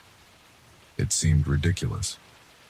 A draft crept in whenever I walked past the sill, blowing dust onto the worn-out floorboards. I nodded and pretended I would follow his instructions, but I was already thinking about how to keep the draft out. On my second night, I got tired of the annoying breeze. I twisted the old latch and locked the window shut. It made a gritty scraping noise, like it hadn't been moved in years. I didn't feel guilty, I just wanted to sleep better. The landlord's warning felt like old superstition. I remember patting the window once as if to say, "That's that." A few hours later, I was in bed, half asleep, when I heard loud thuds. They came from somewhere near the window. At first, I thought maybe it was the neighbor's door slamming, but it kept happening in a steady rhythm, like someone was knocking frantically. Thud, thud, thud. The sound made my heart pound against my ribs. I was disoriented. My bedroom door was closed, so I couldn't see into the living room, but I could hear something banging against wood. Thud, thud, thud. I sat up, my pulse thumping in my ears. My mind raced. I knew it came from that damn window. I threw off the covers and rushed to the door. The banging got louder as I moved down the hall. My mouth felt dry, and my arms were rigid at my sides. I grabbed the doorknob, turned it slowly, and stepped into the living room. The darkness was thick, but I saw the window wide open, slamming itself against the frame as wind gusted in. The glass rattled. It looked like someone or something had forced it open. I flipped on the overhead light. The old lamp in the ceiling flickered for a second before glowing weakly. The window kept banging, but there was no one else in the room. I took a few steps closer, and every muscle in my chest tensed. My pulse felt like a drum in my ears. I could feel a tingling on the left side of my chest. My breathing was short and quick. The air blowing in was cold enough to make me shiver. I grabbed the window frame and tried to pull it shut. It stuck for a moment, then gave in. My heart thumped with fear, but I managed to get the latch back into its original position, half open, just the way the landlord wanted. The banging stopped immediately. The sudden silence made my skin crawl. I didn't sleep well for the rest of the night. I kept hearing echoes of that pounding in my head. The next morning, I woke up with a dull ache in my temples. I felt like I barely got any real rest. The landlord was nowhere to be found, so I decided to ignore the whole thing for a while. I just made some coffee and tried to brush off the weird experience. I told myself it must have been the wind. The frame was probably too weak to stay locked. Part of me wanted to forget about it, but I couldn't. I spent the day stocking my kitchen cabinets, cleaning the old counters, and wiping off the grime on the windows. Yet I kept glancing at that small living room window, half expecting it to slam open on its own. When night fell, I went to bed earlier. I felt an uneasy tension in my shoulders. The place seemed quiet, but I couldn't shake the memory of that banging noise. I tried reading a magazine, then scrolled through my phone, but my hands wouldn't stop trembling. Around midnight, I heard a soft creak from the living room. It was just the building settling, I told myself. But the tension in my chest returned. I forced myself to lie still under the covers. The night dragged on, and I eventually drifted off. In the morning, I went to the window to check if everything was normal. As soon as I got close to it, I felt that same tingling in my chest, like an electric current. I tried to ignore it, but it wouldn't go away. I opened the window fully to let some air in, thinking that maybe I just needed fresh airflow. As I looked outside, I had the oddest feeling that someone was there, watching me from the other side. But I live on the 4th floor, so there was just a drop to the courtyard below. Yet I swore I saw a shape, like a dark form near the brick wall. It was gone in a blink, leaving me with goosebumps up my arms. I pulled back and stood there, breathing fast. I slammed the window shut to the halfway point and locked it. Then I stepped back and walked away. My hands shook. I tried to calm myself by focusing on small tasks, like taking out the trash and organizing my closet. It didn't help. Every so often I glanced over at the window. I felt like it was watching me, waiting for me to get too close. A few hours passed, and I decided I needed a break. I grabbed my keys and went outside for a walk. I wandered around the block, hoping the fresh air would clear my head. The building had a gloomy facade, with chipped bricks and vines creeping up the side. My apartment was on the side that didn't face the street, so it overlooked a narrow courtyard filled with trash cans. I tried not to think about the shape I thought I saw. It was probably my imagination playing tricks. I convinced myself it was just a shadow. When I came back, the landlord was at the front desk, flipping through a stack of mail. He gave me a short nod, then looked away. I considered asking him more about the window, but I felt embarrassed. I didn't want him to think I was scared or that I was blaming him for something. Instead, I just waved and headed upstairs. That night, I sat in the living room to watch some TV. I kept the lights on and told myself I wouldn't freak out. At around 10 p.m., a breeze stirred and I heard a soft rattling at the window. I felt my throat tighten. I turned the volume down and listened carefully. The rattling got louder, like the wind was trying to push the glass inward. I stood up and walked over, one step at a time. My ankles felt stiff. The floor creaked under me. The rattling stopped the second I reached the window. I placed my hand on the sill. The wood felt cold and damp. Outside, I saw the glow of a street lamp in the dirty courtyard. Then, a flicker of movement caught my eye. Something shifted along the wall, maybe 10 feet away from the window. It looked like a figure, but it moved without a sound. My heart pounded so hard I thought it would burst through my chest. I blinked and the shape was gone. I leaned forward, nearly pressing my nose to the glass. The courtyard was dark and quiet. There was nobody there, but my arms were shaking and sweat formed at the back of my neck. I backed away from the window and paced around the living room.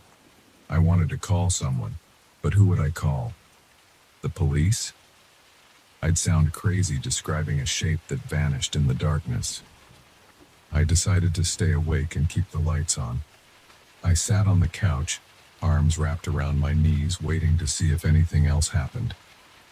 Around 2 a.m., exhaustion got the better of me, and I dozed off. The next day, I tried to talk to the landlord. I found him unlocking the building's maintenance closet. I asked him, What's the deal with that window? Is there something wrong with it? His face went pale. He looked away for a second, then mumbled something about old building, old rules. He said he had known the previous tenants. They all left quickly, but he refused to give details. Before I could press him further, he shuffled away.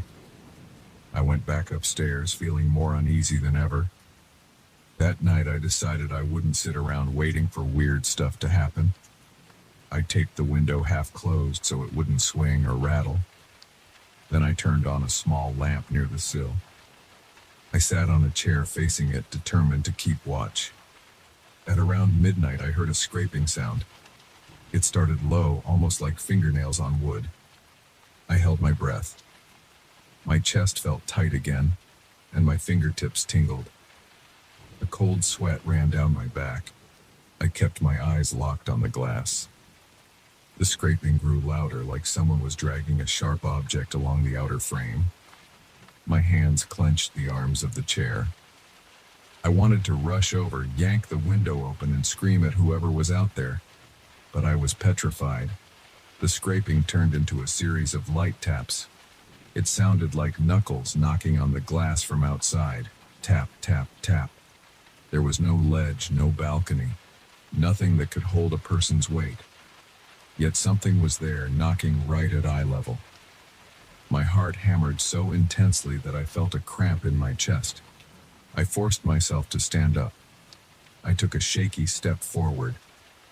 My throat was dry and my breathing sounded loud in my ears. Tap, tap, tap. I reached out and touched the glass. I felt a slight vibration, as if an actual hand was knocking.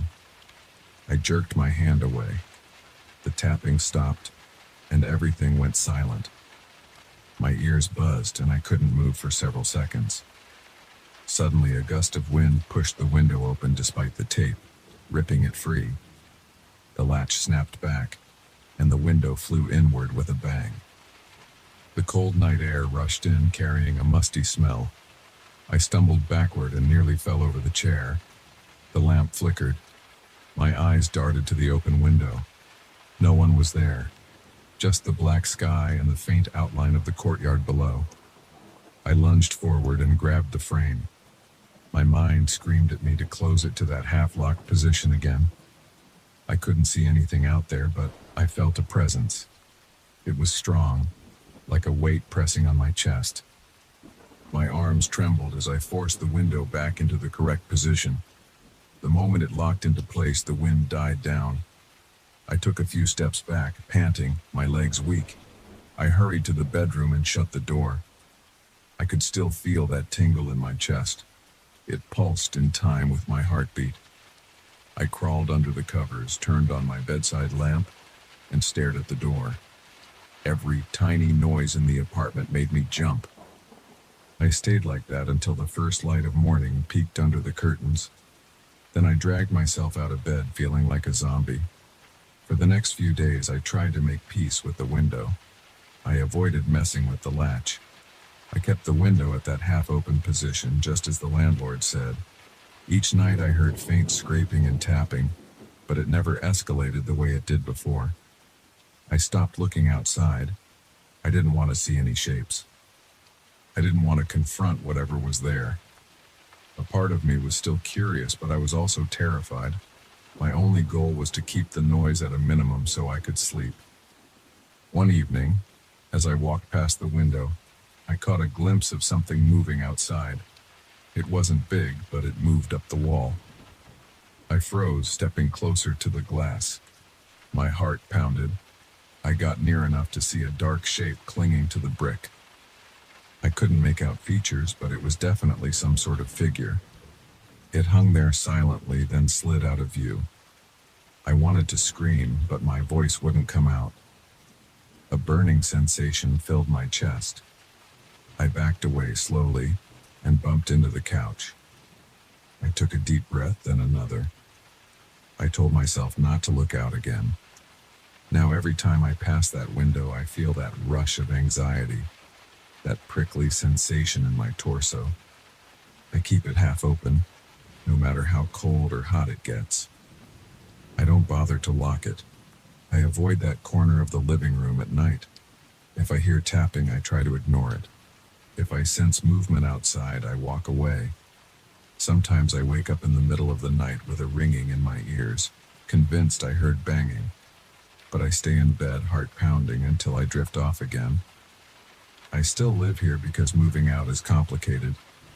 I have a year-long lease and I can't afford to break it. I don't have easy alternatives.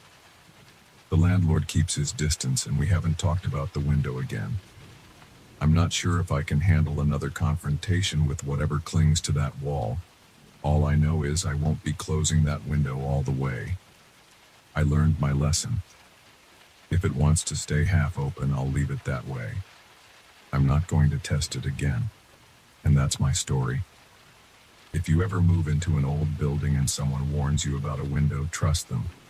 It might save you a lot of sleepless nights.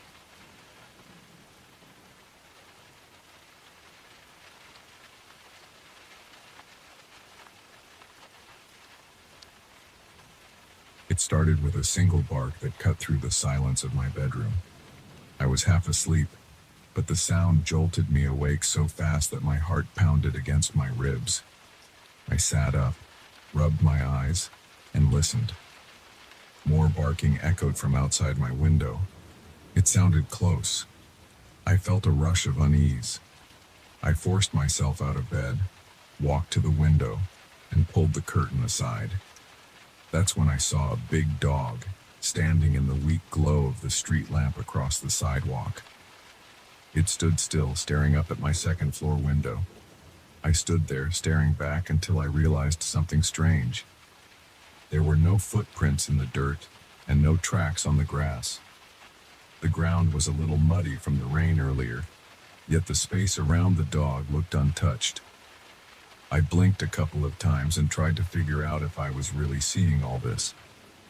The dog's head was large, and its eyes were locked on me. My breath caught in my throat, and my stomach tightened. I felt a prickle on my skin, and my palms began to sweat.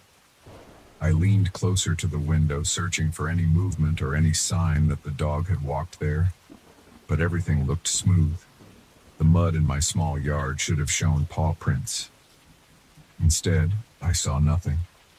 The dog tilted its head as if it sensed my confusion. Then it turned and disappeared behind my neighbor's stone wall. I waited. I didn't see it reappear on the other side. For a few seconds, I stood there, uncertain. My throat felt dry, and I could still feel my heart thumping hard. I went downstairs. My house was dark. The lights were off, and the only glow came from a small lamp in the hallway that I usually leave on. I opened the front door and stepped onto the porch. I expected to see muddy tracks, but the concrete was clean. The yard was damp from the earlier rain, but the grass didn't look disturbed. My shoes pressed into the soft ground, and I left clear footprints. I felt a wave of tension in my neck and shoulders. I told myself that maybe the dog had approached from another angle, but still, it felt off. I walked around to the side of the house, trying not to slip on the wet grass. I peeked behind the neighbor's wall, where the dog had vanished. I saw nothing but an empty walkway that led to another street. The wind picked up. My t-shirt clung to my chest. I stood there for a minute, waiting for any movement. I heard distant barks from a few blocks away, but they sounded normal, like the usual neighborhood dogs. Yet I felt uneasy. Something about that dog staring at me had me on edge. I returned inside, locked the door, and went back to my bedroom. My mind wouldn't settle, so I watched some late-night television for a while. After about an hour, I turned off the TV and tried to sleep. My eyes stayed open for a long time, scanning the room in the dark.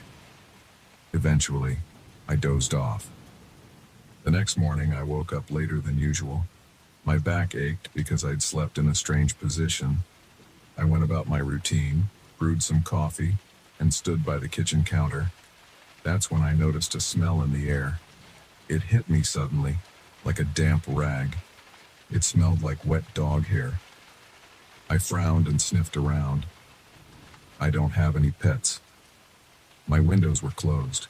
My front door was locked. I walked through my living room, checking for any open window or door. Everything looked secure, but the smell was there in the hallway, near the couch, even in the kitchen. It was faint, but it lingered. I felt my stomach twist. I opened some windows to let in fresh air and tried to ignore the odor. I told myself that maybe it was coming from outside, drifting in. But it persisted. I spent the day at work and tried not to think about it. When I returned that evening, I walked into the house and smelled it again. It clung to the air. My nerves started to fray. That night, around 10 o'clock, I heard barking from outside. The bark seemed to shift from one side of the street to the other. I ran to my window and looked out, but I didn't see anything at first.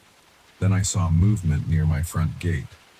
It was that same large dog standing there staring. I felt a rush of adrenaline. I stepped back from the window. My breathing grew shallow, and I felt my pulse in my temples. I peered out again. The dog paced back and forth, but once again I didn't see any tracks or signs of movement. I could see the wet grass glisten under the streetlight, but there were no dark patches from paw prints. I decided to confront it. I ran downstairs, opened the front door, and stepped outside. By the time I reached the yard, the dog was gone. I looked around, feeling exposed. My heart was pounding so loud that I could hear my blood throbbing in my ears.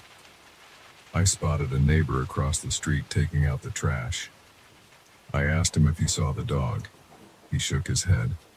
He said he heard some barking, but didn't see anything unusual. I forced a tight smile and went back inside. That night I locked all the windows and doors. I double-checked them. Then I sat in the living room with the lights on. At around midnight I heard the barking again, this time from the back of the house. I jumped off the couch, moved to the window, and peeked through the blinds. I saw the dog's shape slipping behind my backyard fence.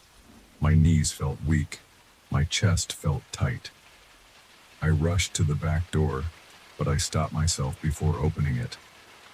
Something felt wrong. I felt goosebumps on my arms. The hair on the back of my neck stood up. The barking seemed to come from different corners of the yard. It sounded close, then distant, then close again. I paced in the kitchen, trying to figure out what to do. My mouth was dry. I drank some water, but I still felt on edge. I waited a few minutes, then I looked out the back window again. Nothing, just the wet grass and the dark fence.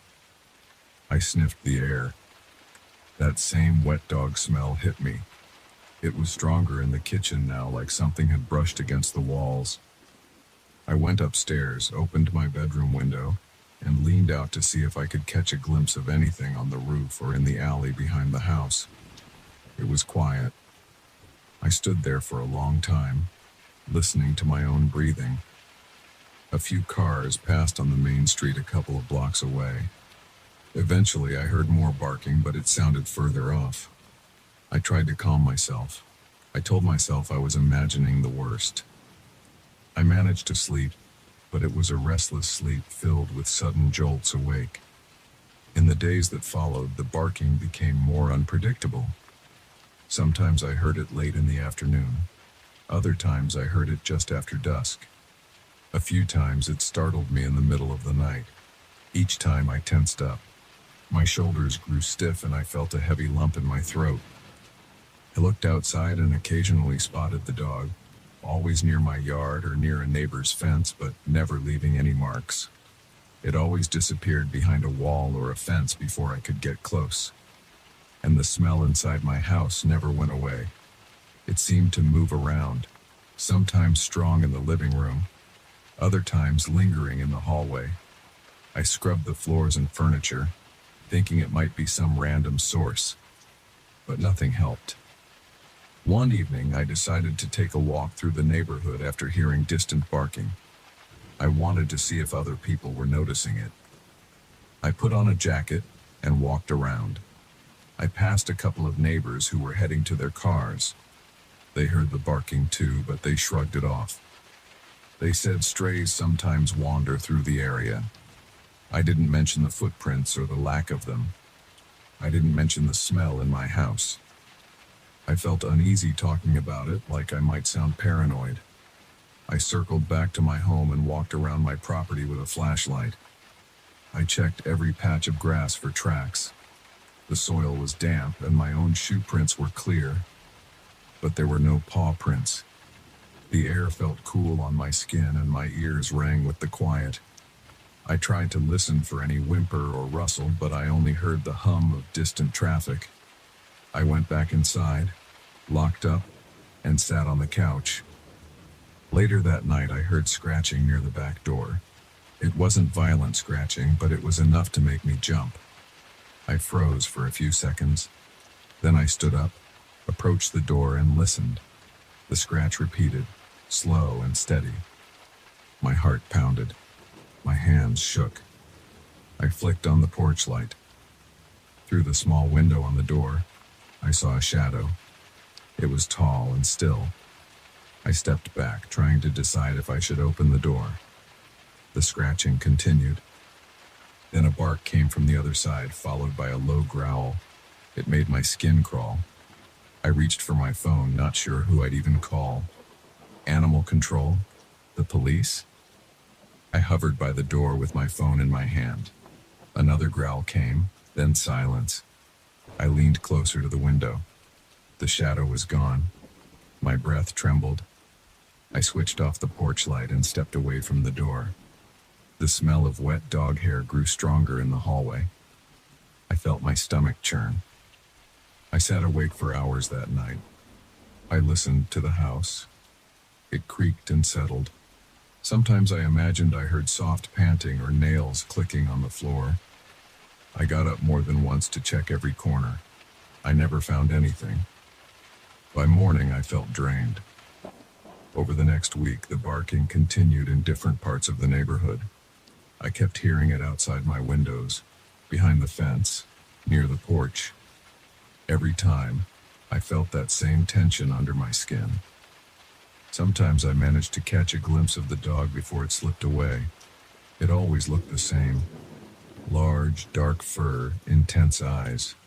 It never left any tracks. I started sleeping with a bat next to my bed.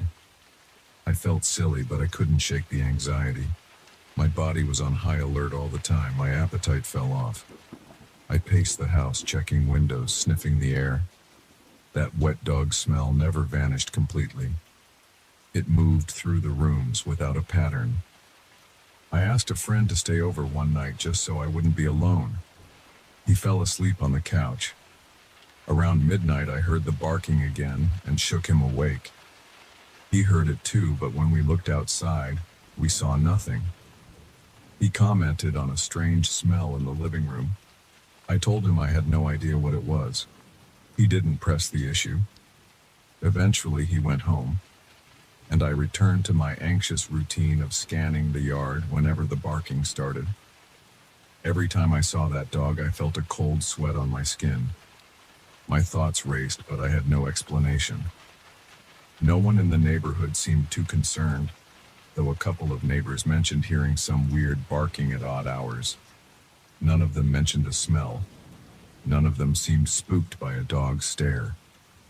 Yesterday, I heard barking again in the early evening. I rushed to the window. The dog was across the street near a row of trash bins, staring right at me.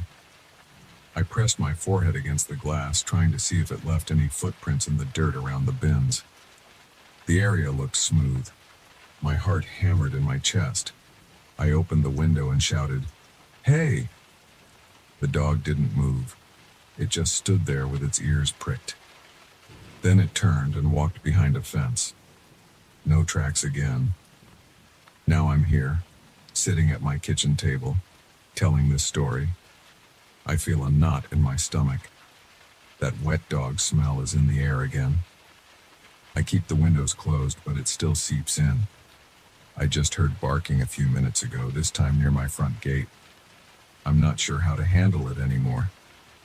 I've thought about calling animal control, but I'm afraid they'll think I'm making things up, especially when I mention the lack of footprints. I'm worried that if they come out here, they won't find anything.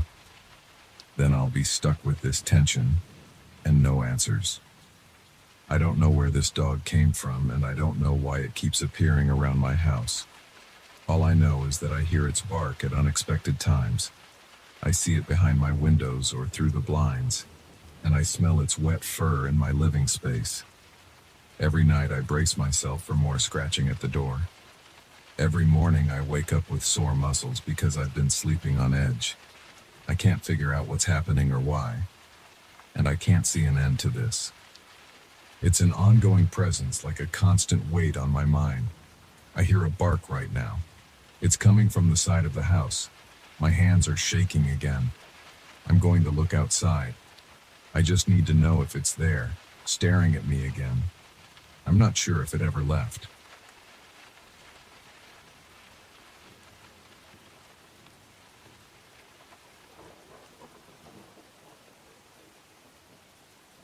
I first heard about the building a few weeks ago when my boss asked me to check it out for possible art exhibitions. I wasn't too interested at first because I had other projects on my plate. But then I saw a couple of photos of the place, and something about the structure grabbed my attention. It looked quiet and old, like nobody had set foot in it for years. The email said it used to be a gallery back in the day, and there might still be some artwork inside. I agreed to visit and see if it would work for a modern art show. I didn't expect anything strange. I just wanted to do my job and go home. But I found something there I can't explain. When I arrived at the building for the first time, I noticed that the paint on the outside walls was cracking. The windows looked dusty. The main door creaked when I pushed it open. The interior hallway smelled of old wood and mold. There was a faint light from a few small windows. It was enough for me to see where I was going, but everything looked gray. The floorboards under my feet let out a slow groan whenever I took a step. I walked through a couple of rooms with bare walls. They were empty, except for some broken chairs in the corners and a few scattered papers on the floor. I bent down to check if there was anything written on those papers. Most were blank or had faint pencil marks that were impossible to read. The place felt hollow, like it wanted to keep its secrets hidden. Eventually, I got to a long corridor that led me to a closed door. I twisted the knob, which was stiff, but not locked. Inside, there was a small gallery space. I saw frames leaning against walls. They were covered by dusty cloth. I pulled one of the cloth covers aside. Underneath, there was a painting of a landscape, faded and scratched. It had tall mountains and some trees, but it looked like it had been neglected for decades. I didn't see any artist's signature. I continued checking each painting. Most were plain or damaged beyond recognition. Then I noticed a large frame in the corner, hidden under a dark sheet. My heartbeat picked up a little. I don't know why. I guess I felt a rush of curiosity. I pulled the sheet off. Underneath was a portrait of a man. He had broad shoulders, a tall posture, and a hat tilted down. But he had no face. There was just a blank space where his features should be. It wasn't smudged or scratched away. It looked like the artist painted a head, and then left the face empty on purpose. I stared at it. The colors around the man's silhouette looked strange. The brushstrokes seemed neat, but the head was smooth and blank. It felt unsettling. My stomach tightened a bit. I wanted to see who the artist was, but there was nothing on the frame. No name, no date. I looked around for any signature, but I found nothing. I opened a small drawer in a broken cabinet nearby, thinking maybe there were records of the artwork. Nothing there except dust and a few dead insects. I took some notes on my phone, mostly about the dimensions and condition of the painting. When I got home, I couldn't stop thinking about that piece. A man with a blank face doesn't sound that weird in an abstract painting, but this wasn't abstract. The rest of him was detailed, and the clothing seemed very realistic. It was just the face that was missing. That night, I tried to sleep. I laid in bed, closed my eyes, and told myself I was just overthinking it. But then I dreamed of that same figure. He stood in a dark space, facing me, with his blank face pointed in my direction. I couldn't see any eyes, but I sensed he was staring at me. I woke up sweaty, my heart beating hard. I glanced at my phone. It was around 3:09 a.m. I got out of bed, drank some water, and tried to breathe slowly. Eventually, I lay back down and fell asleep again. The next day, I decided to look for information about the old gallery. I contacted a local historical society and asked them if they had any records of past exhibitions or resident artists. They sent me a few scanned documents. None mentioned a faceless portrait. They listed artists who showed landscapes, sculptures, and portraits of local figures, but nothing like I had seen. I searched online too. I typed in every keyword I could think of: faceless man painting, unknown portrait, old local art galleries. I found no direct match. I gave up and decided to head back to the building to finish my evaluation. On my second visit, I arrived around mid-afternoon. The light outside was a little dim because clouds covered the sky. I walked straight to that small gallery room, stepping carefully over loose floorboards. I pulled the door open, and I immediately went to where the portrait stood. This time I had my flashlight ready because the room was darker than before. When I aimed the light on the painting, I noticed a slight difference. The outline of the man's ears seemed more defined. I didn't remember them being so clear on my last visit. His neck also looked like it had more shading. It felt weird, like the painter had come back to add more details. I stood there for a minute, trying to figure out if I was imagining things. My notes from the first day mentioned a blank face, but I didn't write anything about ears or extra shading. I felt my heartbeat rise again. I touched the surface of the painting with my fingertips. The paint felt dry and cold. Nothing unusual. But the difference was there. I checked the rest of the frames in the room, but they were exactly the same as before. I had a creeping sensation that I was being watched, even though I was alone. I heard the old wood creaking under my feet and the distant sound of dripping water. I wanted to leave as soon as possible. I took pictures of the painting with my phone, hoping to compare them to the ones I took on my first visit. Then I left the building and went home. That night, I dreamed of him again. The faceless man stood in the same dark space. This time I noticed a slight bump where his nose should be, like it was pushing out of the blank canvas of his face. He turned his head to the side, and I felt my hands shaking in the dream. My chest felt tight, and I woke up gasping for air. I found myself sitting up in bed, drenched in sweat. My heart was pounding. I grabbed my phone and checked the photos I took. I zoomed in, and yes, the painting I photographed had the beginnings of ears. They weren't fully shaped, but they were outlined. I felt sick to my stomach. I decided to skip any deeper research that night and tried to distract myself by watching a random TV show until I calmed down. On my third visit, I arrived earlier in the day. I thought maybe seeing the place in bright daylight would make me feel better. But inside, it was still dim. The windows were small and dust floated in the air. I walked quickly to the gallery and shone my flashlight on the portrait.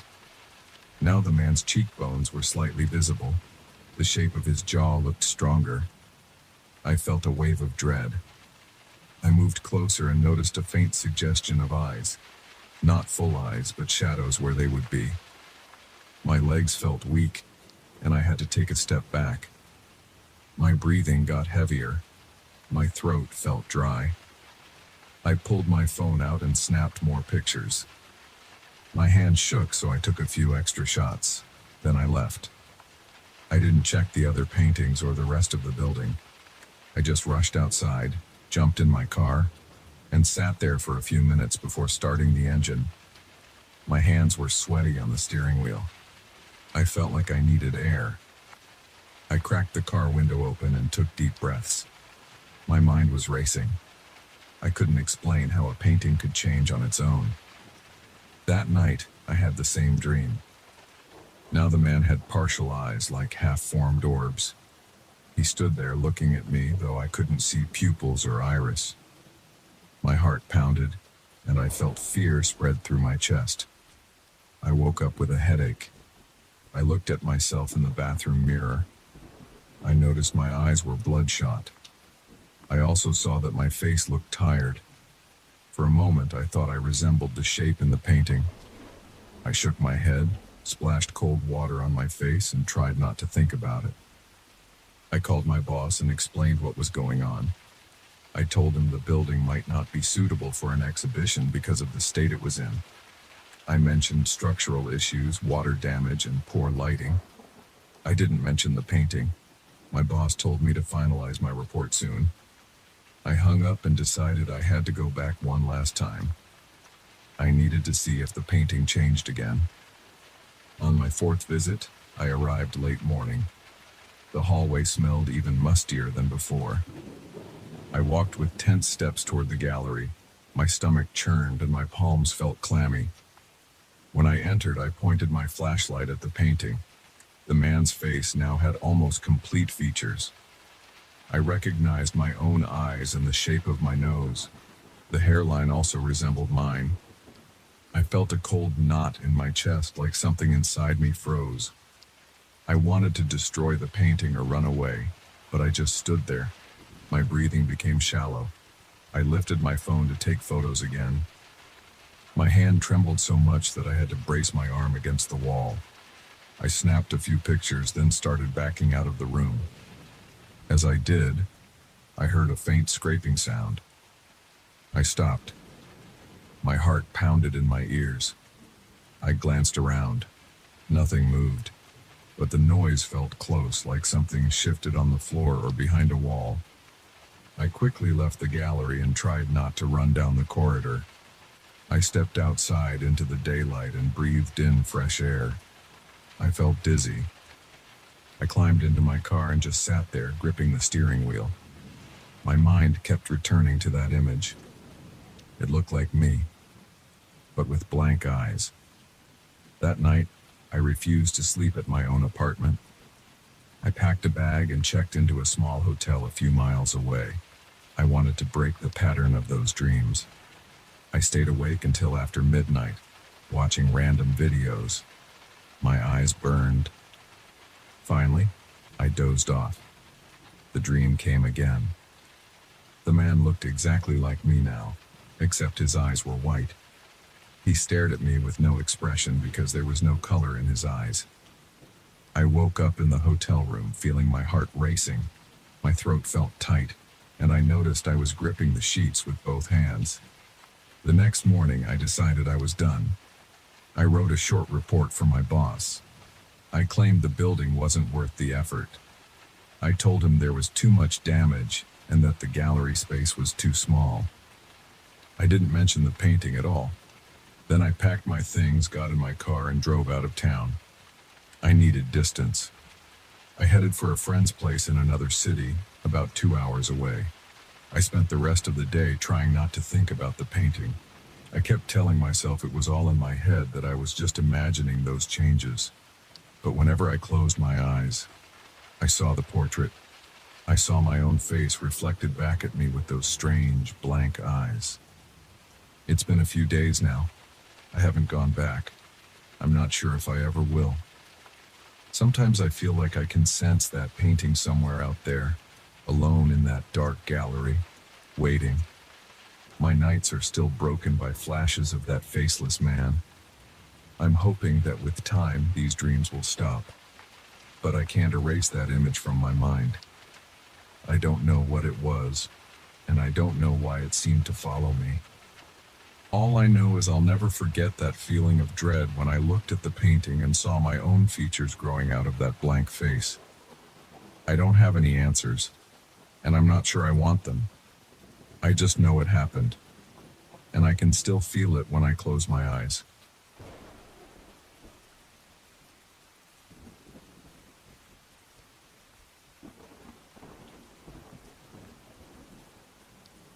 I noticed something strange the moment I stepped into my living room that morning. The plastic sheets covered every piece of furniture, and the walls looked half stripped from the recent renovation work. Yet there was a chill in the air that I hadn't felt before.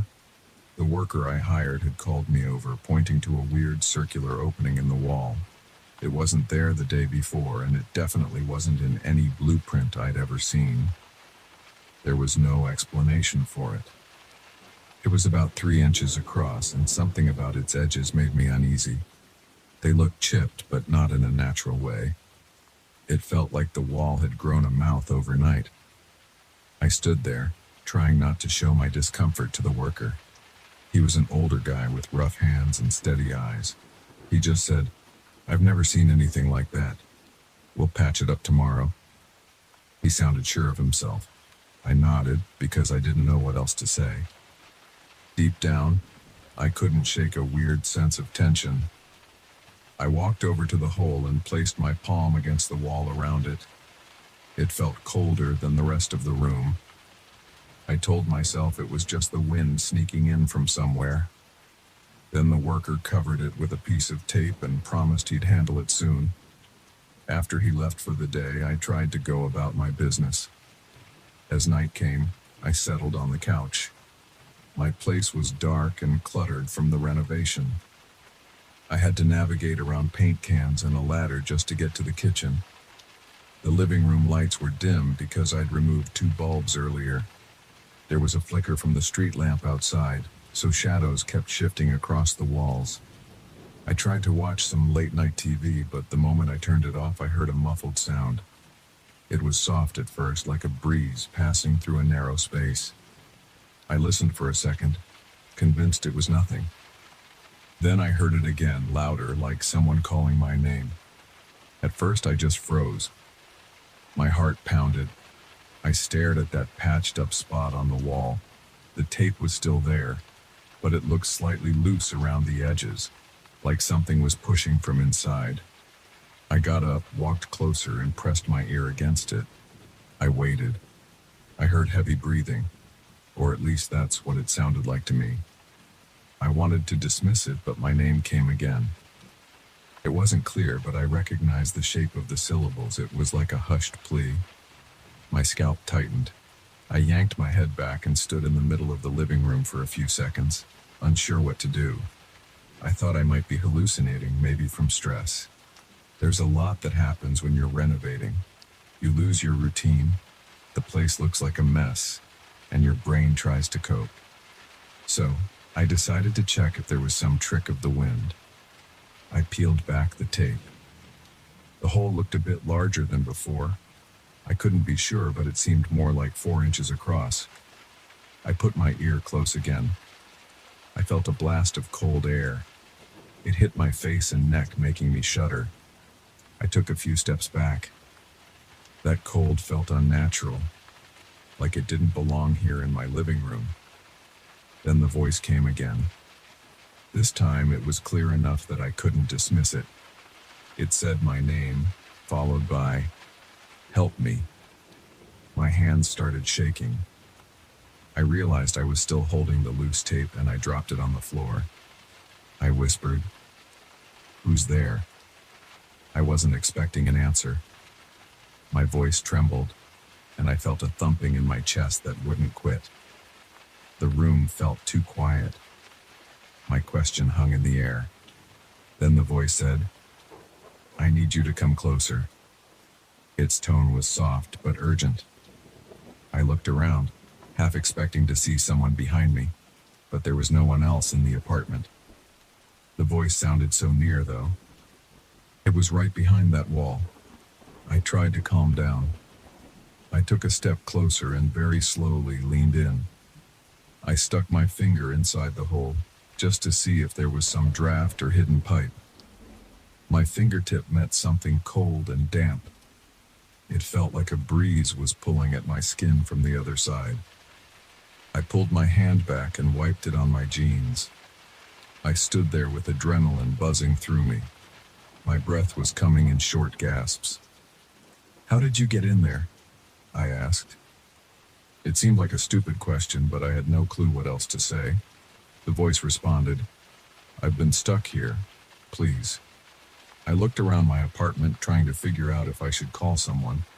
But who would I call? The cops? A contractor? It all seemed too weird to explain. I pictured myself on the phone saying, "There's someone behind my wall." They'd think I was crazy.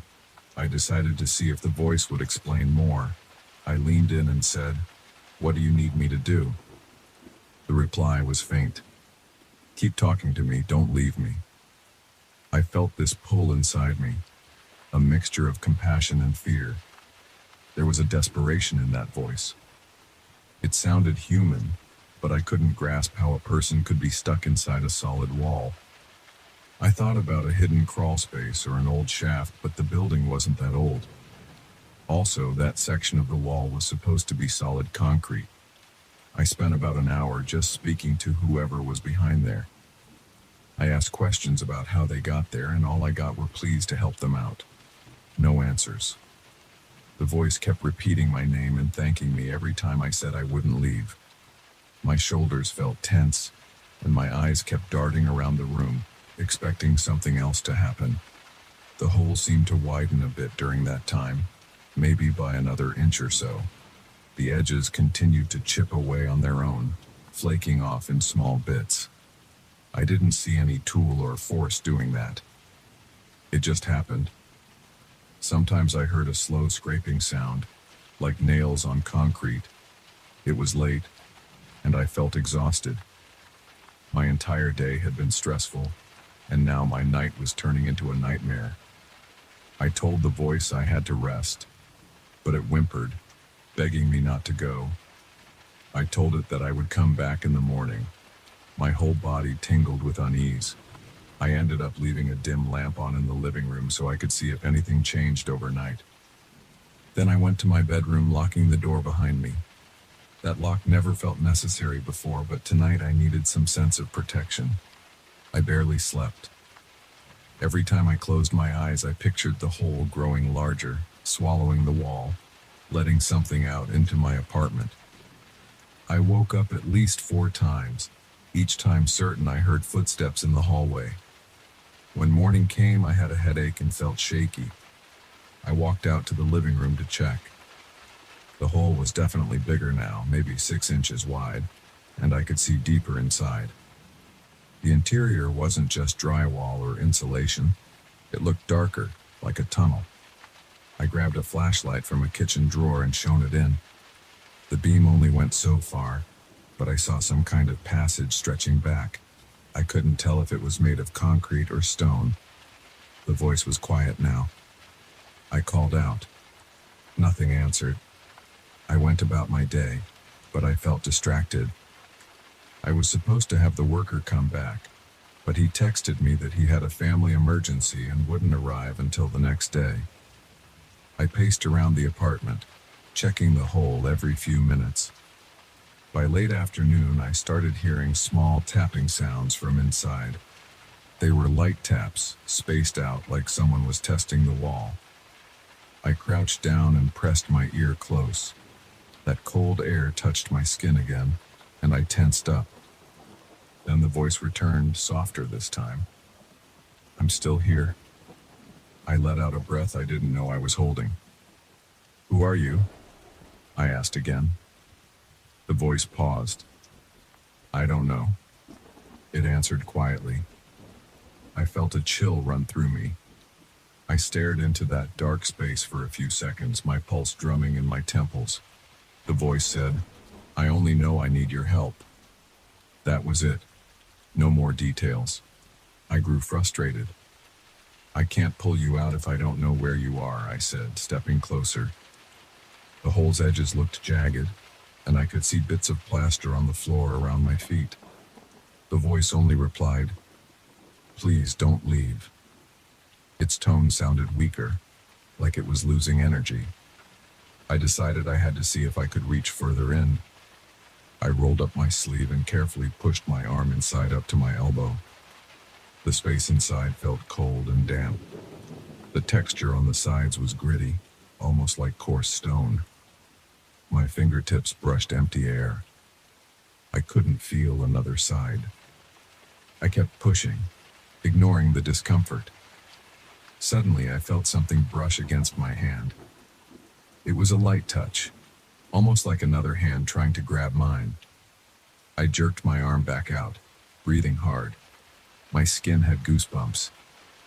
I stared at the hole, half expecting to see a hand come out, but nothing did. My phone buzzed in my pocket.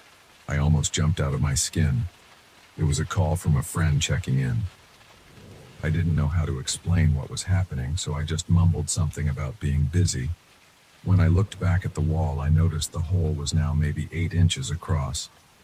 My living room floor was scattered with more bits of debris. The expansion was slow but steady. I realized if this continued, the workers' temporary fix wouldn't matter. I needed to do something. Evening approached again, and the shadows crept around my apartment. The voice grew more desperate. It kept calling my name, sometimes repeating the words "help" or "I'm cold." I felt bad for it, and I also felt terrified.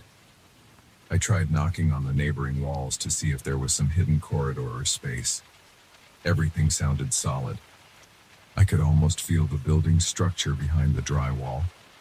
Nothing suggested a secret room. The entire situation made no sense. I grabbed a crowbar from my toolkit and thought about widening the hole myself. Maybe if I removed the plaster, I could see more clearly. Part of me worried about letting something dangerous into my home. But the voice sounded so pitiful. I couldn't stand it anymore. I knocked a few times on the surrounding wall. The voice said, "I can feel you." That made my skin crawl. I started prying at the edges. Pieces of plaster fell to the floor, revealing more of that dark interior. I shone my flashlight inside again, and I could see a narrow space extending a few feet back, then curving out of sight. A breeze hit me full in the face. It was bitterly cold, much colder than it had been before. I felt tears form in the corners of my eyes because of the sudden temperature drop. My teeth chattered. I asked, "Can you come closer to the opening?" The voice didn't respond. I tried again, but all I heard was a long exhale, like a sigh. It sounded close, maybe a foot away from the hole's entrance. I leaned in, shining the flashlight around, and saw what looked like the shape of a shoulder. I froze. I only got a glimpse before it backed away into the shadows. It was pale, but I couldn't see much detail. I sank back onto the floor, trying to steady my breathing. My legs felt weak. The presence behind the wall was definitely not a figment of my imagination. It was something physical, or at least partly physical. I sat there for a while, not sure how to move forward. The voice said, "Don't leave me alone." My heart pounded. I realized I was covered in sweat despite the cold. I told it, "I'm here. I just don't know how to help you yet." The next hour was tense. I tried knocking down more wall. I made the hole wide enough for my entire arm and shoulder to fit through. The dust choked me. I coughed hard, and my eyes stung. The space inside looked like a narrow passage that snaked to the right. I couldn't see much else. The voice kept urging me, "Come in." But there was no way I could fit my entire body through that opening yet. I needed more tools, maybe a sledgehammer. I also worried about structural damage. If I knocked out too much, the whole wall might come down. I considered calling the worker, but it was past 9 at night and he had already said he'd come tomorrow. I stared at the opening I'd created. It was almost big enough to crawl through. The voice was so close I felt its breath on my face now. a strange mix of cold and something like musty air. My stomach churned. The dryness in my mouth made it hard to speak. I told the voice, "I'll get a better tool. Hang on." But as I rose to get my bigger sledgehammer from the hall closet, the voice pleaded again. "Hurry! It's closing." I looked back at the hole. The edges seemed to be trembling, like the structure was shifting. I placed my hand on the side of the wall. It felt warm for a second, then cold again. My mind spun with questions. I ran to the closet, grabbed the hammer, and came back. The hole didn't look like it was getting smaller, but I felt an urgency building in my chest. I swung the hammer at the sides, widening the opening piece by piece. The dust and small chunks of concrete flew everywhere. My arms ached. After a few hits, the gap was big enough for me to squeeze through if I crouched. When I placed my head into the newly expanded space, the air turned freezing. My breath formed small clouds. I forced myself inside up to my waist, shining the flashlight. The passage curved immediately to the right. It was just wide enough for me to crawl. The walls looked rough, like they'd been carved out. My pulse raced in my ears. That voice kept calling, "This way."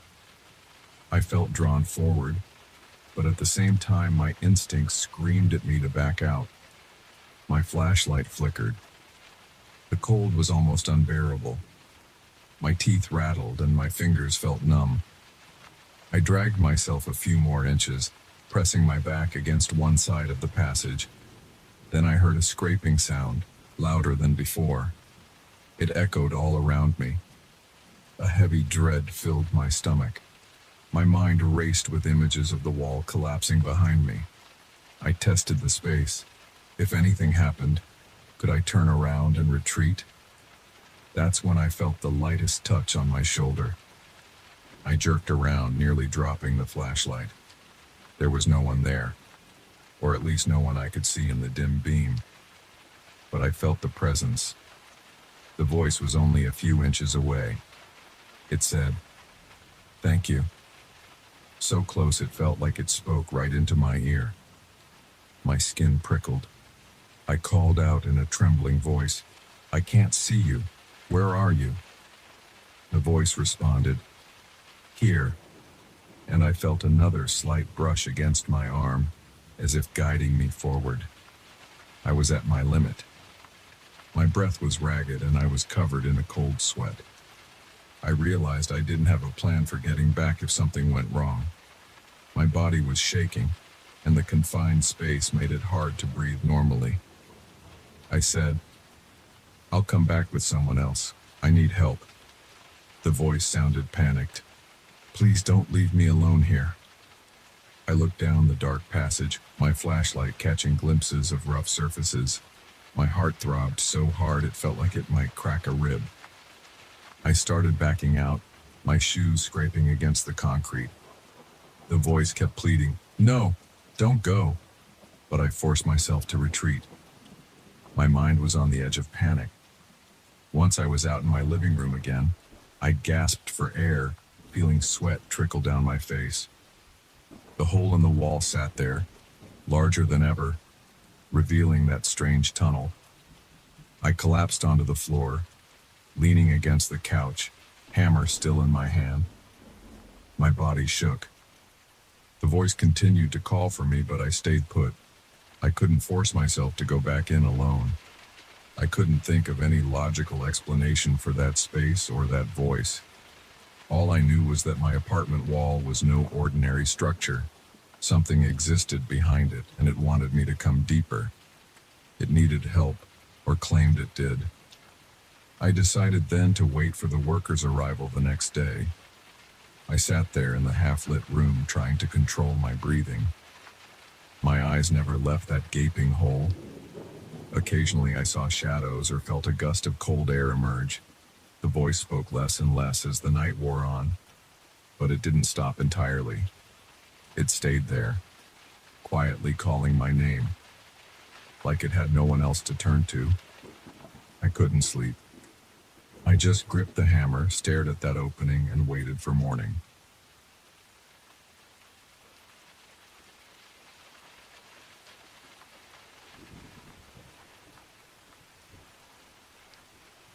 I still remember how the air felt against my skin that afternoon. It was heavier than usual, like the atmosphere was charged with static. I was driving along an old highway on my way to a work meeting I didn't really care about. The company had sent me out to speak with a client in a small town miles from the main city. The road was empty most of the way, with broken asphalt patches and faded yellow lines. I had my windows cracked just enough to let in a cool breeze. I wasn't expecting anything strange when I left that morning. It was supposed to be a routine trip. But that changed in a single moment. I first noticed something odd when the wind picked up near a bend in the road. Dry leaves scraped across the surface, making a rustling noise that crept into my ears. Then I saw dust swirling in the distance, forming a circular pattern. It spun in one spot, not moving forward or backward. It looked like the wind was trapped there, stuck in a loop. My chest tightened when I realized it wasn't just blowing randomly. It had this shape, almost like a barrier or a fence made of air, dust, and leaves. I slowed down without thinking. I gripped the steering wheel with both hands, holding my breath for a second. The swirl didn't move aside like normal wind gusts. It stayed right in the middle of my lane. I glanced at the clock on my dashboard and saw that I was running late. I felt this urge to keep going, but something in my gut told me to stop. Still, I couldn't be late for that meeting. I eased my foot on the gas and approached the swirling mass, hoping it would dissipate on its own. As soon as my front bumper broke through the dust, I felt the car shake. It wasn't a huge jolt, more like a sudden vibration that came from deep within the engine or the frame. At the same moment, the radio snapped to static. I had a music station on, just some random pop tune, but the sound vanished. A crackle filled the car like multiple voices talking over each other. It was a mess of distorted whispers and high-pitched hums. I couldn't make out any words, but there was a rhythm to it, almost like a group of people whispering in unison. It made my skin crawl. My throat went dry and I felt sweat building on my forehead. The car trembled again, a subtle shake that traveled from the steering wheel into my arms. My heart started to pound. My foot pressed harder on the brake. The swirl of dust and leaves spat debris against my windshield, tapping it with light, repetitive hits. Then the swirling barrier was behind me and the calm air returned. But the radio kept playing that strange static. I couldn't handle the noise, so I turned off the radio completely. I took a few deep breaths and glanced at the rearview mirror. The dust swirl was still there, spinning and spinning just behind me on the road. My mind raced through possibilities, a freak weather pattern, or maybe some strange wind current. Yet that didn't explain the voices in the static. That sound had triggered a jolt of fear deep in my chest. It felt personal somehow, like it had singled me out. I decided to pull over at the next wide shoulder. My hands wouldn't stop shaking. I turned on my hazards and brought the car to a stop on a patch of gravel. I sat there for a moment, inhaling and exhaling, trying to calm down. Something kept tickling the back of my neck, like I could still sense those whispered voices even with the radio off. I opened the driver's door and stepped out. My legs felt weak, and my chest was tight. The sun was halfway behind a group of trees, casting long shadows across the asphalt. I looked back at the swirling wind. It hadn't moved. It stayed in the same place, twisting up leaves and dirt, forming a mini tornado in the middle of the road.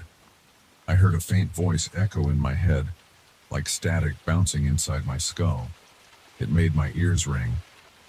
I popped open the hood to check if the shaking had caused any damage to the engine.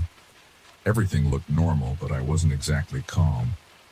My heartbeat pounded so loud I thought my head might burst.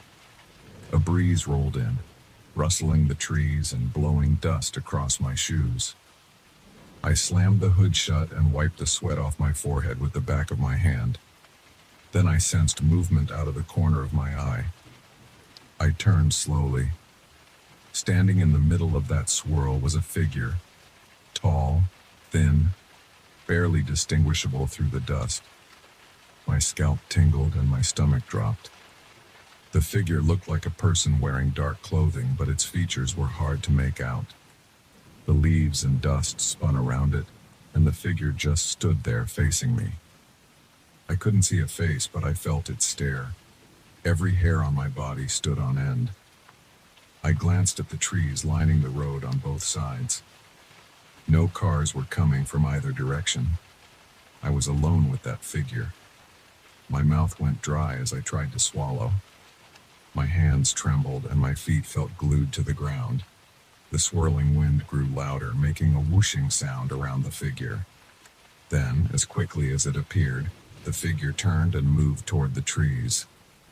I didn't see it walk. It just seemed to vanish into the shadows.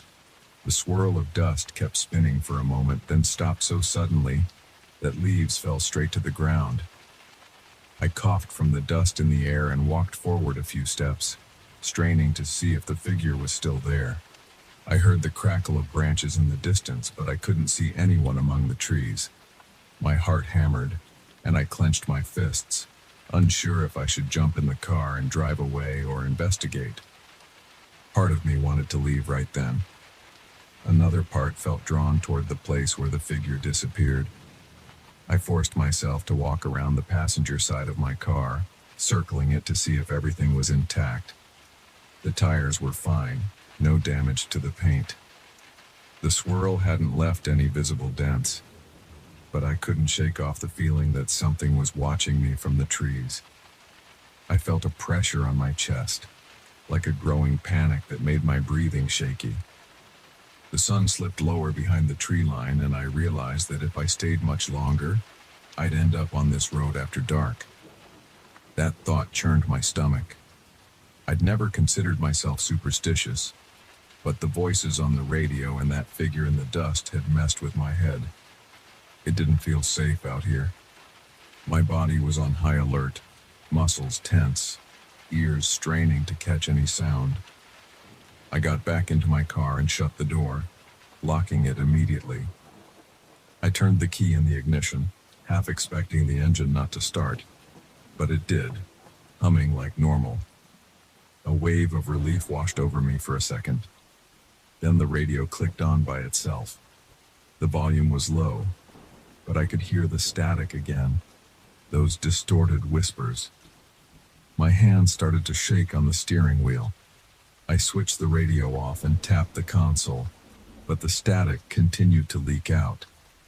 It felt like it was coming from behind the dashboard or from inside the speakers. I heard a brief hiss, then a voice that sounded garbled but almost human. Words formed for a second, then broke into pure static again. Sweat trickled down my temple. My reflection in the rearview mirror showed wide eyes and shallow breathing. I reached for my phone, but it had no signal. That wasn't a huge surprise on this old road, but it still rattled me. I shoved the phone back into my pocket and gritted my teeth. I tried again to turn off the radio, pressing the power button several times. The static died down eventually, replaced by a faint silence, though I had no idea if it was truly gone or just lurking. I put the car in drive and pulled back onto the road. I forced my eyes to stay forward, avoiding the rearview mirror. My heart was racing and my foot felt heavy on the pedal. I glanced at the shoulder where I had stopped. Nothing was there now, just empty space and a few scattered leaves. The swirl was gone and the road looked peaceful again. I drove for a few miles, feeling my pulse pound at my temples. I switched on the air conditioning to help with the stale smell inside the car. My throat was sore and my skin was clammy. I didn't feel calm in the slightest, but I tried to keep my hands steady on the wheel. Every so often I heard a faint crackle from the speakers, and my muscles tensed, but the static didn't return in full force. I passed a green sign that indicated another 10 miles to the next town. I decided I'd pull into the first gas station or rest area I saw. I needed a moment to gather myself, maybe wash my face with cold water and try to figure out if I'd imagined any of that. But I knew what I saw. That figure had been there, glaring at me through the dust. I felt it in my chest. Eventually, I saw an old gas station on the right side of the road. The lights on its sign flickered and the place looked half abandoned, but I had no real choice. I pulled in and parked beside a rusted pump. A single overhead lamp illuminated the cracked concrete. I turned off the ignition and listened for a second, waiting to see if the static returned. It didn't, so I exhaled slowly. I stepped out and smelled gasoline and old oil. The place had one store attached, a dirty window covered in flyers, and a door with a broken handle. Inside, I found a tiny counter and a bored-looking clerk. I didn't bother to say much beyond a curt nod. I grabbed a bottle of water from a fridge and paid for it. The clerk asked if I was heading south. I said yes, then asked if he'd seen anything strange on the highway. He just shrugged, looking at me like I was from another planet. "Not really," he said. "Sometimes the wind picks up dust. Locals say it's haunted, but I've never noticed anything." Then he went back to flipping through a magazine. I didn't push it. I just opened the bottle and chugged half of it, letting the cool water calm my throat. Back outside, I leaned against my car for a moment. The sky was a deep orange now, and I could feel the temperature dropping. My mind replayed the moment I saw that figure in the swirl. I noticed my knees were weak, like I'd been running a marathon. I pressed my palm against my forehead, feeling the heat from my own skin. I didn't want to linger any longer, so I decided to get back on the road and reach the town before nightfall. The next stretch of highway felt tense, but nothing happened. The radio stayed silent, and the wind was calm. The asphalt was smooth in places and cracked in others, making my tires thump occasionally. Each thump made me jump a little. My nerves were shot. I glanced in my mirrors more often than usual, checking if anything was behind me. The only thing I saw was an empty road. After a few more miles, I finally saw the lights of the small town. It was a relief to drive under street lamps and see a few houses. I pulled into the motel parking lot and shut off the engine. My shoulders ached from the tension of gripping the steering wheel so tightly. I grabbed my suitcase from the back seat, slammed the door, and locked the car. My eyes flicked around the lot, half expecting another swirl of dust or a figure lurking in the shadows. Inside my room, I flicked on the light and dumped my suitcase on the bed. The walls were thin and I could hear a TV from the next room. I realized I was shaking slightly. My hands had trouble steadying themselves. I leaned against the small desk near the window, took a few deep breaths, and tried to tell myself it was over. But I couldn't forget that figure. I couldn't ignore the static voices that seemed to come from nowhere. The memory of that swirl of dust stuck in my mind. I didn't feel relief, not really. I felt like something had followed me, even if I couldn't see it. My skin prickled whenever I thought about its stare. I kept checking the window, expecting to see it out there in the darkness. The night dragged on, and sleep didn't come easily. My mind repeated the scene on the road. The swirl, the trembling car, the radio static. Every detail was etched into my memory, reminding me that something out there wanted my attention. I was safe inside those 4 motel walls, but I couldn't shake the uneasy feeling that my day on that old highway wasn't just a weird coincidence. It felt like a door had been opened, and I had no idea how to close it again.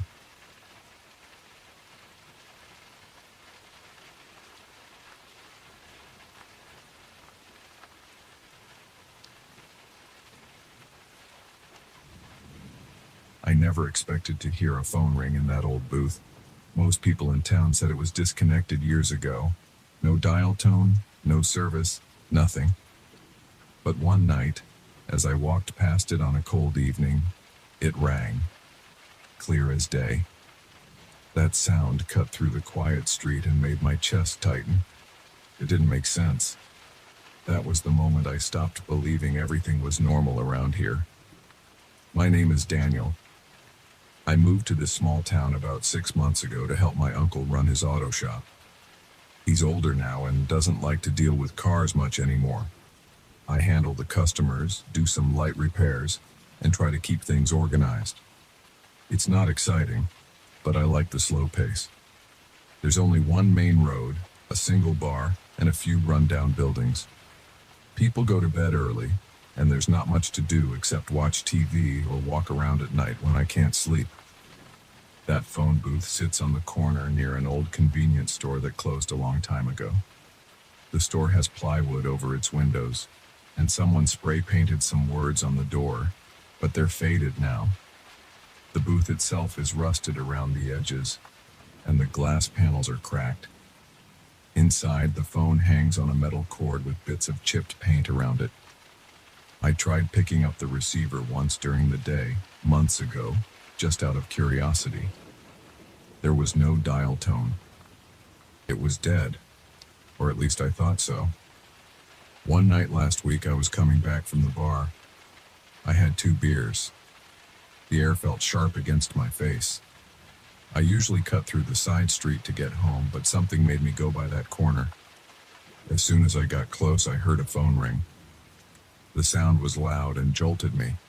I stopped, stared at the booth, and saw the phone inside. It was definitely ringing. I checked around to see if anyone else was there, but the sidewalk was empty. I glanced at the store, but it was dark. I stepped closer to the booth. My heart pounded. I wasn't afraid of a phone, but it felt wrong. I pushed open the door, which creaked on its hinges, and picked up the receiver. The ringing stopped the instant I lifted it to my ear. There was silence. I heard my own breathing and nothing else. I said hello once, then again. No one answered. I didn't even hear static. It was total silence, like a muted space. I felt goosebumps spreading across my arms. I put the phone back and left. The next day, I tried not to think about it. I told my uncle about the phone, but he shrugged and said maybe some wiring got crossed, or maybe I was imagining things after drinking. He didn't seem interested. I told a couple of neighbors, but they gave me odd looks. One of them mentioned hearing stories about that booth, but he clammed up before explaining. I started feeling a bit uneasy about the whole thing, but I wasn't willing to let it go, so I decided to pass by again that night just to see if it would ring a second time. Around 9, I left my place. The air was cold enough to sting my nose. The streetlights flickered in that unreliable way they do out here. When I got to the corner, I waited. 5 minutes passed, then 10. Nothing happened. I felt stupid just standing there, so I decided to head home. I'd taken only a few steps when I heard it. That phone rang again, slicing through the silence like a jagged alarm. I turned around, pushed the booth door open, and picked up the receiver. This time, I heard breathing on the other end. It was a slow, heavy sound, like someone was trying not to speak. My heart thumped so hard I felt it in my throat. I said, "Who's there?" I waited. No answer. Just more breathing. My palms got sweaty and my legs felt stiff. I said, "Hello? Can you hear me?" The breathing shifted, got a bit faster, then it cut off. The line went dead. I stood there for a few more seconds. I felt unsettled, almost shaky. I hung up and walked away, scanning the street for any sign of someone watching me. I didn't see anybody. The sidewalk was empty. The closed store looked lifeless. Over the next couple of days, I asked around about that booth. A few people brushed me off. Others got nervous. One older guy who drinks at the bar said there were rumors about strange calls there. He wouldn't say much more. I tried to find actual records or something at the tiny library in town, but I didn't see anything in the local newspapers. There were no official stories or old articles about anything special happening at that corner. Still, the rumors lingered. People whispered that sometimes the phone would ring when no line was connected. They said folks who answered it never got a clear voice, just weird sounds or silence. A few claimed to have heard a whisper, but nobody had proof. I don't believe in the supernatural. I'm a practical guy. But it bothered me that I couldn't explain it. So I decided to keep checking. Every night for the rest of that week, I went out there around the same time. A couple of nights, there was nothing. No call. Just a dead booth that looked abandoned and sad. Then on the fourth night, just as I was about to give up, the ring came again. I jumped at the sound. I went inside, grabbed the receiver quickly. "Hello?" I asked. The line crackled a bit. I heard that breathing again, faint and irregular. I tried staying calm. My heart was racing. "What do you want?" I asked. I felt silly, but I needed some kind of answer. The breathing got heavier. Then I heard what sounded like a single word, but it was too faint to understand. My forehead was damp with sweat despite the cold. I repeated, "I can't hear you. Speak up." The line suddenly went silent. Then it clicked and died. I exhaled in frustration. My fingers were trembling, and my throat felt dry. I started checking the outside of the booth. The phone line was severed. The cable was cut and hung loose at the back. There was no way this phone should have any power or connection. That discovery freaked me out even more. I stepped back, looked at the broken cable, and then at the phone. I couldn't find a logical explanation. My stomach felt tight, and my head was spinning. I told my uncle about this again the next morning. He sighed, said I was too obsessed, and warned me to drop it. He didn't think there was any point in stirring up old rumors. He never told me exactly what he'd heard, but his face looked pale when I pressed him. He changed the subject every time. I noticed a few people around town giving me odd looks. A couple of folks asked me if I'd talk to whoever's calling, then laughed like it was a joke, but it felt forced. The tension kept building in me. I started losing sleep. I'd wake up in the middle of the night wondering if the phone was ringing at that moment. On the sixth night, I forced myself to stay in bed, but my mind wouldn't settle. I got up, put on my coat, and headed to the corner. It was around midnight. The streets were empty, the sky was clear, and the moonlight was dull against the buildings. I reached the booth and stood there. Nothing happened for a while. I could see my breath in the cold air. My fingers were going numb, so I slipped them into my pockets. Right when I decided to turn back, the phone rang. That sound cut right through me. I flinched, then pulled the door open. I picked up the phone and said, "Hello?" My voice cracked a bit. The breathing was back. It was rhythmic, almost deliberate. Then it stopped, and I heard a faint rustling sound. It was like someone was moving the phone on the other end. I said, "Who the hell are you?" I tried to keep my voice steady. No response. Just that rustling and low static. Then the line clicked again. Nothing. I slammed the receiver down. I was fed up with the tension. My chest felt tight and my mind was buzzing.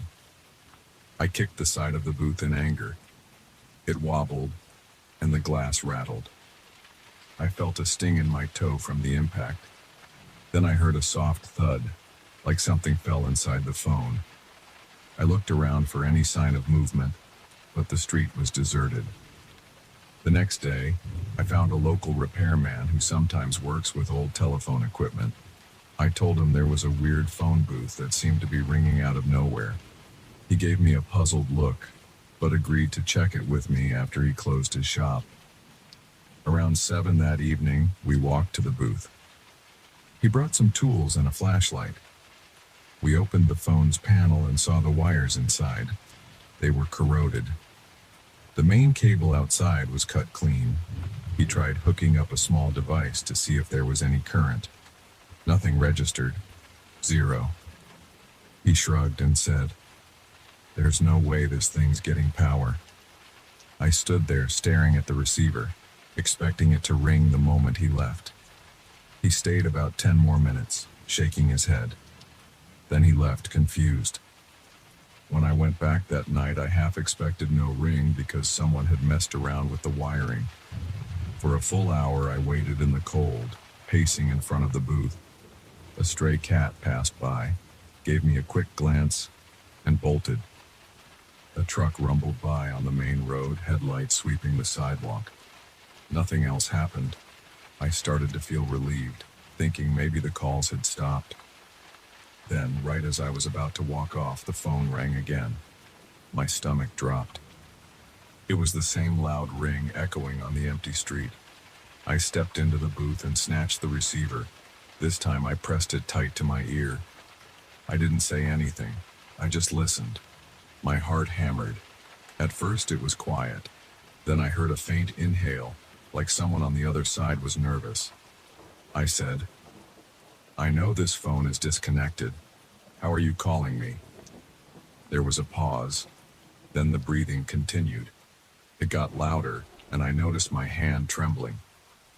The metal cord of the phone felt cold against my wrist. My mind raced. I pictured someone standing nearby with a cell phone messing with me. But I saw no one. The street was still empty. The booth felt like a sealed box around me. I said, "Why don't you talk?" My voice was shaky. Another pause. Then I heard something that sounded like a quiet grunt. It sent a chill down my spine. I felt sweat beading on my forehead again.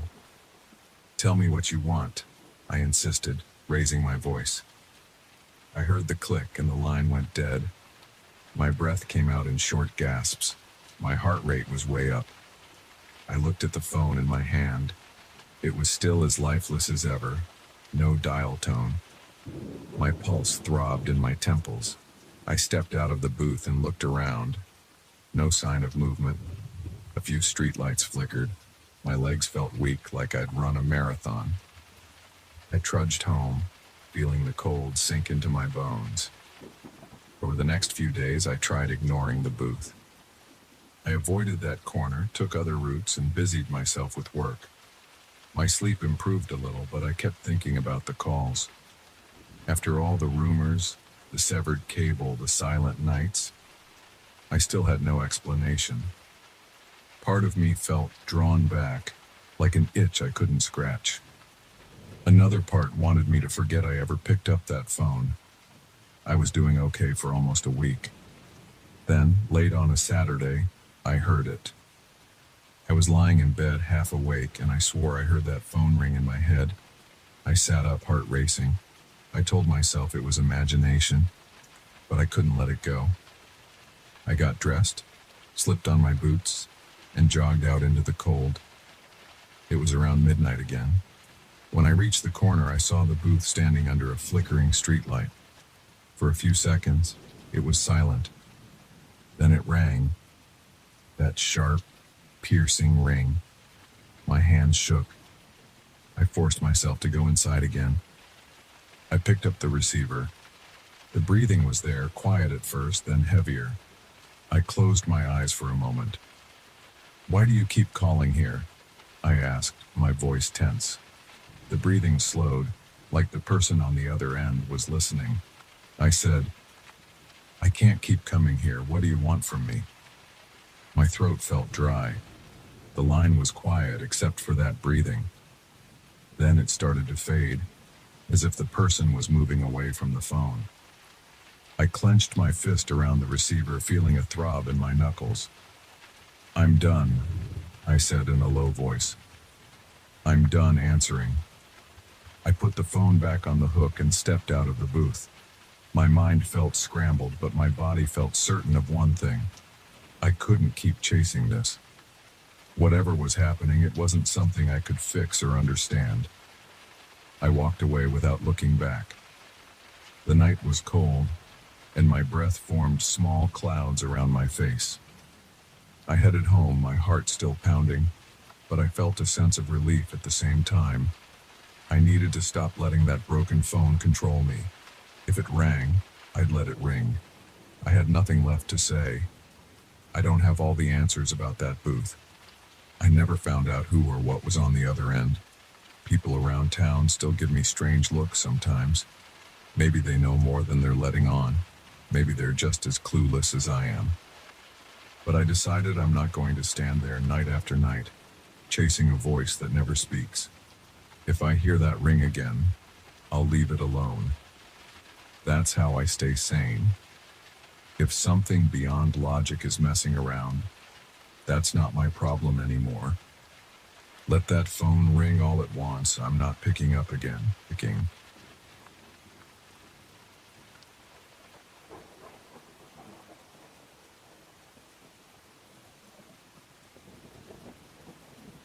I walked into that mansion on a Tuesday morning expecting nothing more than a standard inspection.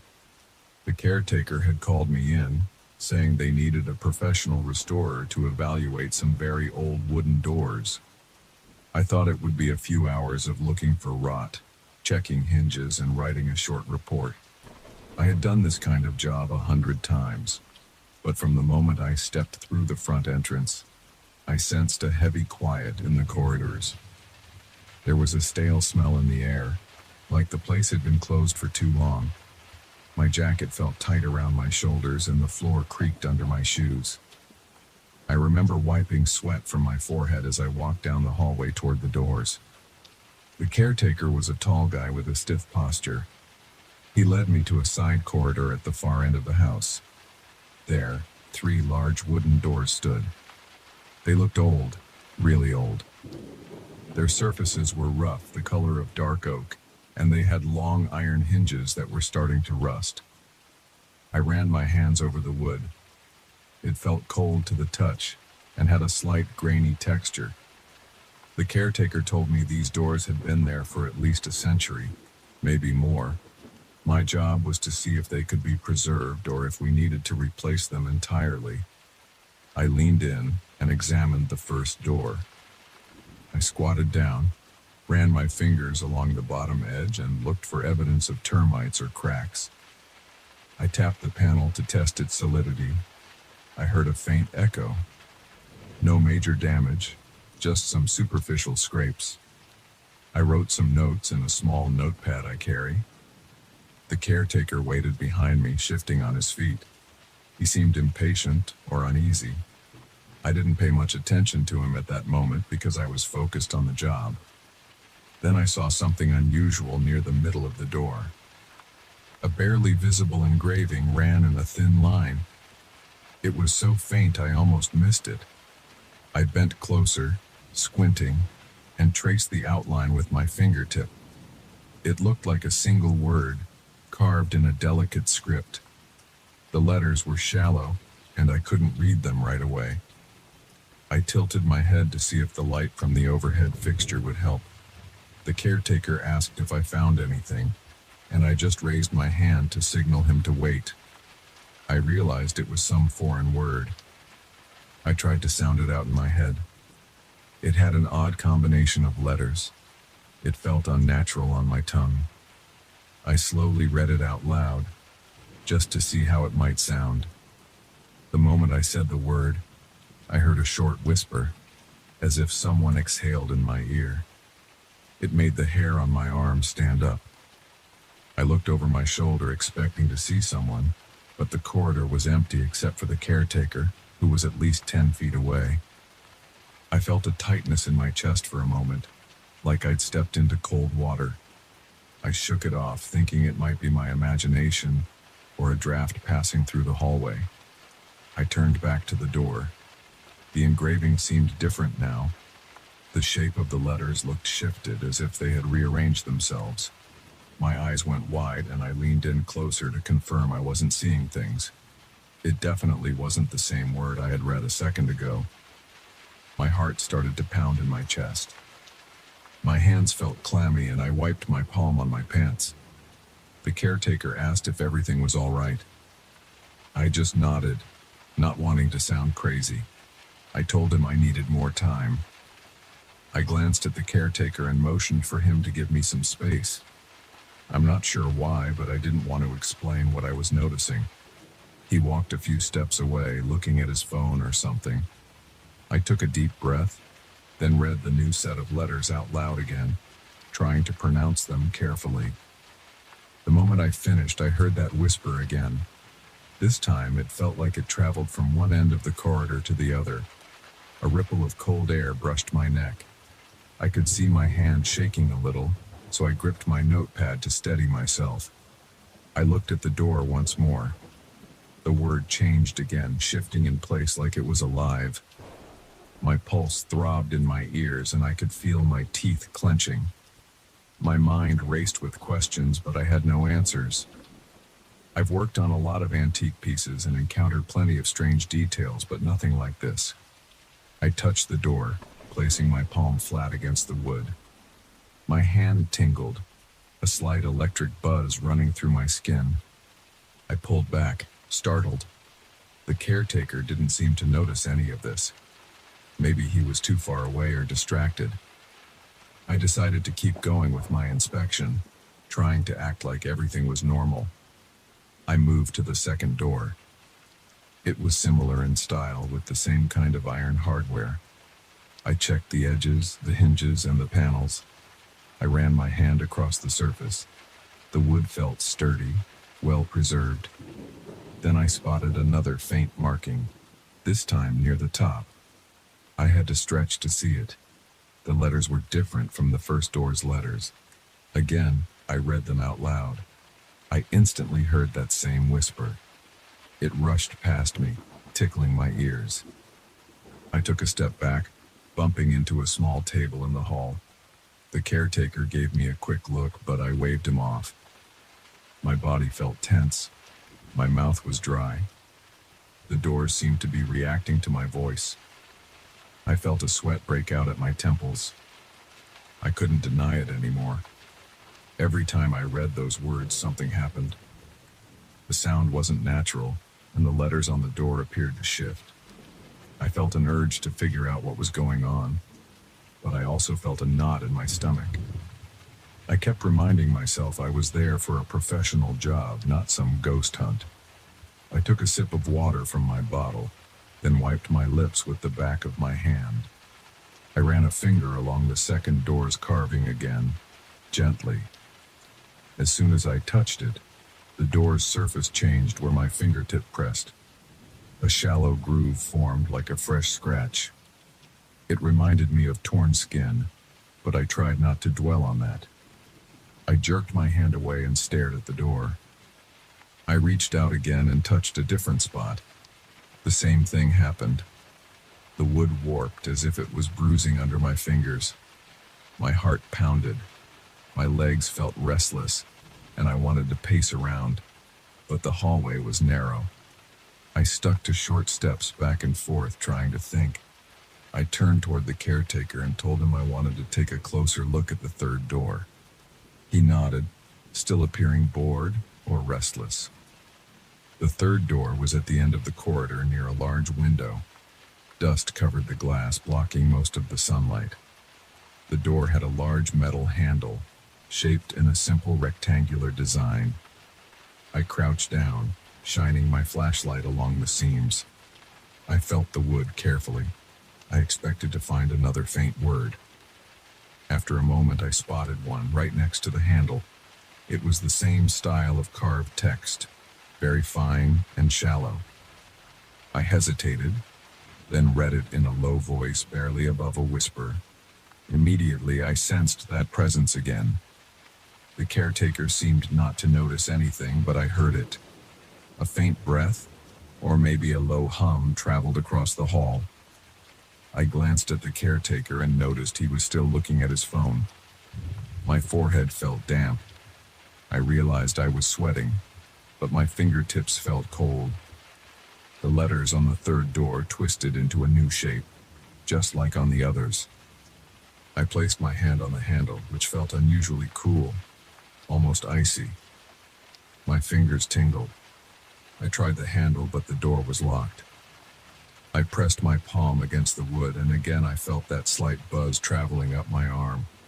I jerked back. A few seconds later, I spotted a fresh mark on the door's surface. It looked like a thin scratch that followed the outline of my hand. My stomach tightened, and I felt lightheaded. I moved back to the first door, determined to see if the same phenomenon would happen again. The faint word was there, shifted from its original form. I didn't read it out loud this time.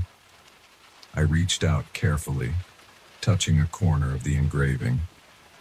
Instantly, the surface dented inward, leaving a small indentation. The caretaker must have heard the wood creak because he asked if everything was fine. My voice felt shaky, but I said yes. I pretended to scribble some notes, trying to act like I was measuring the depth of the wood. I decided I needed some answers. I called the caretaker over and asked if anyone else had worked on these doors recently, or if there was any historical record about them. He shrugged and said he didn't know. He mentioned that a few previous owners had tried to fix parts of the mansion, but never these doors. He said some folks in the past had complained about weird noises in the corridors, but no one had done any real investigation. I felt a lump in my throat, but thanked him and asked if I could have some privacy to focus on the doors. He looked at me oddly, then stepped away toward the main entrance hall. I was alone in that corridor. My breathing was steady but shallow. My eyes flicked between the three doors, all of them with strange engravings. I approached the second door again, noticing the fresh scratch from before. It was definitely new, and it followed the path of my touch. I considered leaving. Part of me wanted to walk out, say I had enough data to do a written report and never come back. But my curiosity was too strong. I pulled out a small magnifying glass to inspect the carvings.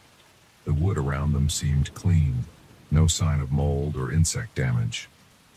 The carving was so precise, too fine to have been done with a normal chisel. I stepped back and read the second door's word out loud again, in a slow, clear voice. The whisper came instantly, circling the hallway. My heart pounded, and I felt short of breath. I clenched my fist, noticing a tingling in my knuckles. My legs felt unsteady, so I braced myself against the wall. I turned around, expecting to see something, but there was nothing there. The corridor was still empty. When I looked back at the door, the letters had shifted again, forming new shapes. The carving looked deeper now, as if someone had pressed a brand into the wood. I walked backward until I reached the window near the third door. I tried to gather my thoughts. I kept the caretaker in the corner of my vision, though he was far down the main hall, his back turned. My heart was still racing. I needed to calm down, so I took deep breaths. I listened for any movement, but only heard my own breathing. The overhead light buzzed softly. I felt a drip of sweat running down my temple. My entire body felt tense, and I was aware of every creak of the floor. After a few minutes, I decided I had enough. I wasn't going to solve this in one day. I returned to the first door, ran my hand over it as gently as I could, and tried to see if it would react again. Sure enough, the wood rippled under my fingers, leaving a faint trail like a scar. My stomach tightened. I wanted to get out of there. I walked down the corridor to the caretaker, told him I had enough information for now and that I'd prepare a report. He asked if I was feeling all right because I looked pale. I lied and said I was just tired. As he led me back to the main entrance, my eyes kept darting back toward those doors. I felt like they were watching me somehow. I rubbed my arms, still feeling that electric buzz under my skin. My fingers kept trembling and my thoughts were racing with everything I'd seen. The caretaker opened the front door, and I stepped outside into the daylight. The fresh air hit me, and I took a long breath. I told the caretaker I'd be in touch soon. He locked the mansion doors behind me, and I heard the echo of the metal bolt sliding into place. It sounded final. As I walked to my car, I realized my hands were shaking so much I almost dropped my keys. I don't know what those engravings mean or how the doors do what they do, but I know I wasn't imagining it. My body still tingled, and I could still hear those whispers in my mind. I just stood by my car for a moment, staring at the silent building, wondering what I'd gotten myself into. Then I got in, turned the key in the ignition, and left. Not sure if I wanted to come back or forget about it altogether, but I knew I wouldn't forget. My body felt marked by those doors, and part of me was afraid that the doors might remember me too.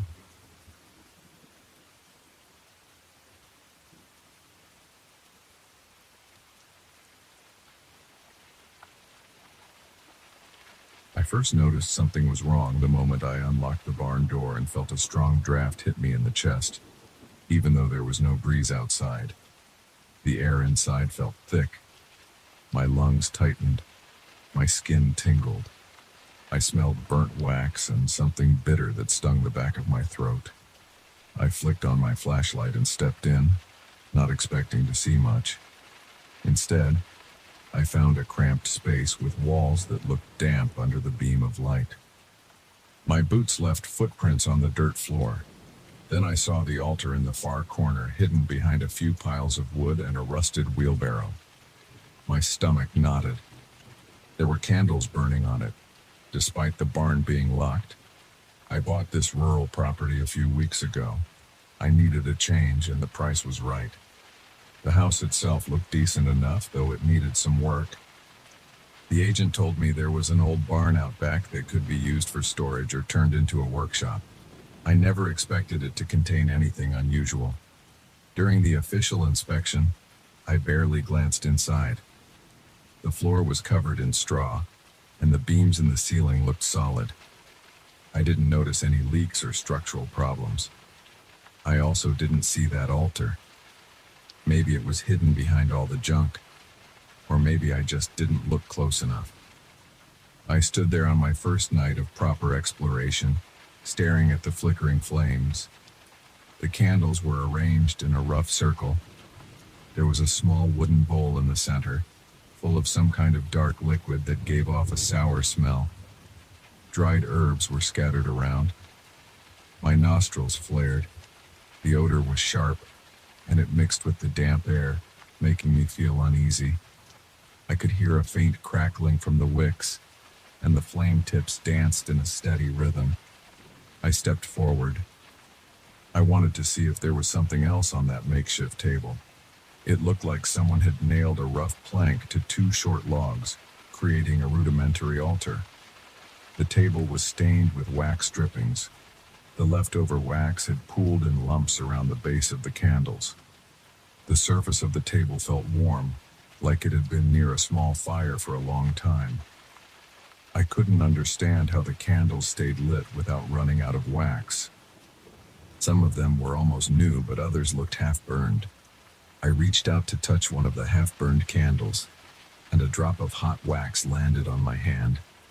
It stung, and I jerked back. I cursed under my breath and wiped the wax away on my jeans. I decided to snuff out the candles. I pinched the first wick between my moistened fingers, wincing when a bit of heat passed through. I did the same with the others until the barn was mostly dark, illuminated only by the light from my flashlight. I felt a chill on my skin right after the last flame went out. The smell of smoke and bitter herbs clung to my clothes. I grabbed the door handle and stepped outside, locking the barn behind me. I stood in the yard, feeling the cool evening air against my face. My heart thudded in my chest. I tried to rationalize what I had found. Maybe someone was squatting here. Maybe the previous owner used the barn for some odd rituals. I had no clue. I decided to walk around the property to see if there were any signs of trespassing. I didn't see footprints near the barn door or any broken windows. The door lock was intact, and it only opened with my key. I went to bed that night with a sense of unease. My mind replayed images of those candles flickering in the dark. Every time I closed my eyes, I pictured that wooden bowl and the shapes of the herbs scattered around. I woke up a few times thinking I heard rustling in the hallway, but the house was empty. The next morning, I decided to check the barn in daylight. The sun was bright.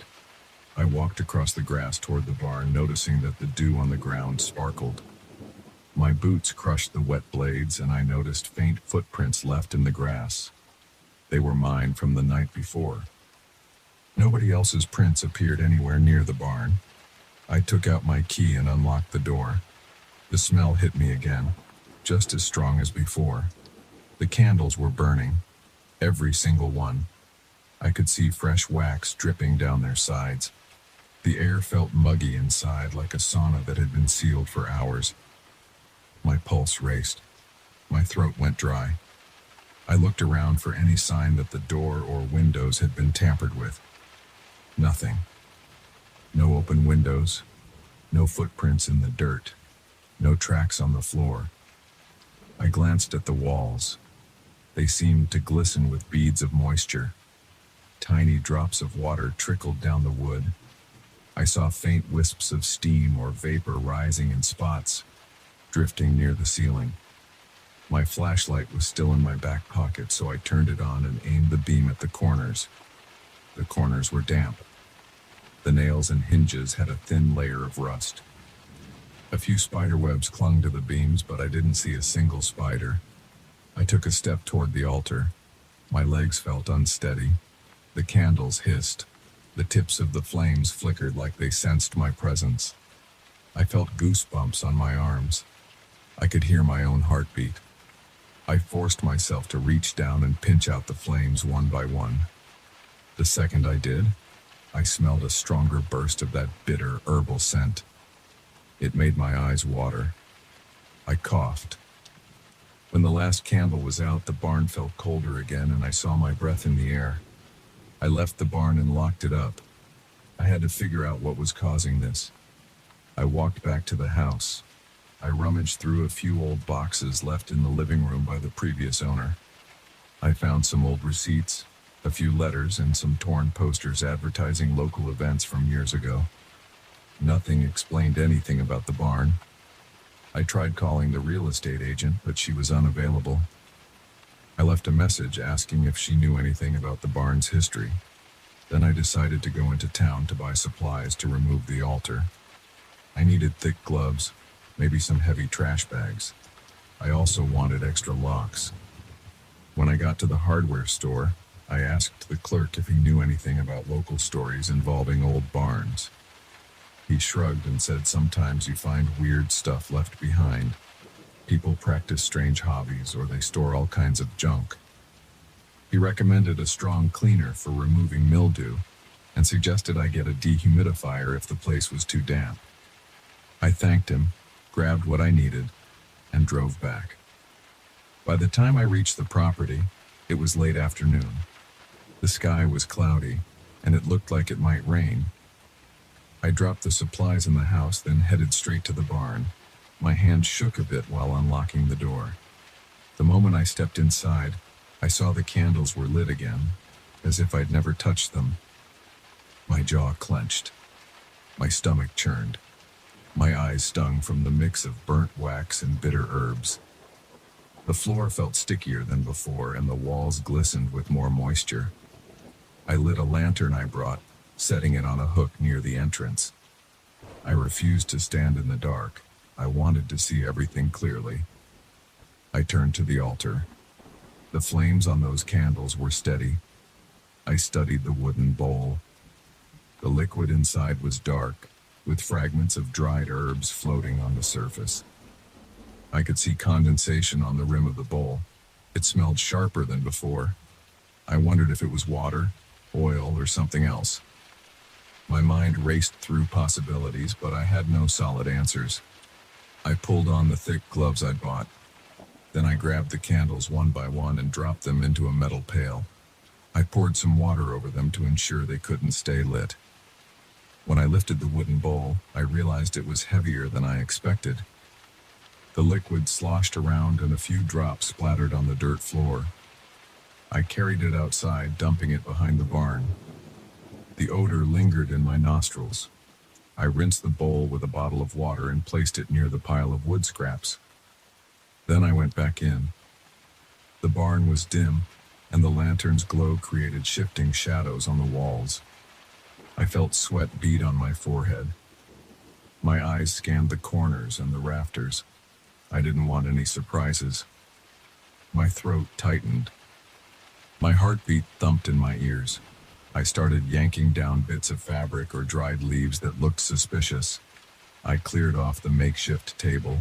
I stuffed everything into a large trash bag: the herbs, the leftover candle stubs, the lumps of melted wax. I didn't want anything left that might invite more of this nonsense. A rush of cool air passed over me, and I dropped the bag. I spun around, expecting to see someone behind me. Nothing. The barn was silent except for my own breathing. I forced myself to keep going. I set the bag near the door. I scrubbed the table with the cleaning solution, wiping away waxy residue. The smell still clung to the air. After a while, I couldn't take the fumes. I needed a break. I locked up the barn, put the trash bag in the back of my truck, and walked around the exterior. The walls looked normal from the outside. The wood was old but not rotted. There weren't any hidden entrances. No windows large enough for a person to crawl through. Everything was as solid as it appeared when I first bought the place. I paused to listen for any unusual sounds. I only heard the wind in the trees. The sun was setting, and the sky took on a gray hue. I went back inside the house and decided to eat something. My appetite was weak, but I forced down a sandwich. My hands were shaky while I poured water into a glass. My mouth felt dry. I kept checking the windows, half expecting to see someone skulking around outside. Nothing moved. I told myself the barn was cleared out. The candles were destroyed. The bowl was emptied. It should be fine now. I tried to distract myself by flipping through some old magazines. My mind drifted back to the barn, picturing the shimmering walls and the swirling herbs in that bowl. I thought about staying up all night to keep watch, but I felt exhausted. I finally dragged myself to bed, leaving a lamp on in the hallway. That night I tossed and turned. I dreamed of footsteps scuffing against the barn's floor. I imagined the sound of a match being struck, the hiss of a flame catching the wick. I woke up in a cold sweat around dawn. I didn't hear anything in the house, but my nerves were on edge. My fingers twitched as I pulled on my boots. I grabbed a flashlight and a crowbar before heading outside. The early light painted the yard in pale shadows. My breath formed small clouds in the air. I trudged through the dew and paused at the barn door. My heart thumped harder. I felt a tightness in my chest. I unlocked the door and swung it open. The smell of burnt wax and bitter herbs slapped me in the face. The candles were back on the altar, all lit, arranged in the same circle as before. I froze, my grip on the crowbar tightening. I saw the same wooden bowl in the middle, filled again with that liquid. Everything looked like I had never touched it. The table was stained, and fresh wax dripped onto the wood. The moisture on the walls was heavier. Dense steam floated near the ceiling. I tasted panic in my mouth like a metallic tang. The barn felt alive in some way I couldn't explain. My vision blurred with shock. My body felt hot despite the morning chill. I took a step inside. The dirt floor squished under my boots as if it was soaked. I could hear droplets trickling down the walls. My chest tightened. I forced myself to focus on the plan. remove everything, again. But this time, I wasn't sure if it would even help. I could see the flames dancing, mocking me, refusing to be extinguished for good. My mind raced, trying to make sense of it. I clutched the crowbar. My thoughts reeled. I tried to slow my breathing. I stood there, deciding if I should smash the altar. I felt a sudden wave of dizziness. My pulse pounded in my ears. There was a creeping sense that the barn was watching me, waiting to see what I would do. I stared at the candles. They flickered and hissed. My limbs felt heavy. I realized I was shaking, my knees unsteady. A drop of sweat rolled down my forehead, stinging my eye. I blinked rapidly. I took another step. My boots left muddy prints. I gripped the crowbar so hard my knuckles turned white. The bitter smell of herbs filled my lungs. I thought of the locked doors, the empty yard, and the absence of any other footprints. The barn felt sealed off from everything else. I swallowed hard, lifted the crowbar, and prepared to bring it crashing down on that table. My muscles tensed. My heart thundered. In that moment, I knew there was no walking away from this. Something was here, and it wouldn't leave on its own. I stared at the candles, feeling them burn into my vision, and I took a deep, unsteady breath. Then I raised the crowbar higher, determined to put an end to whatever was feeding those flames.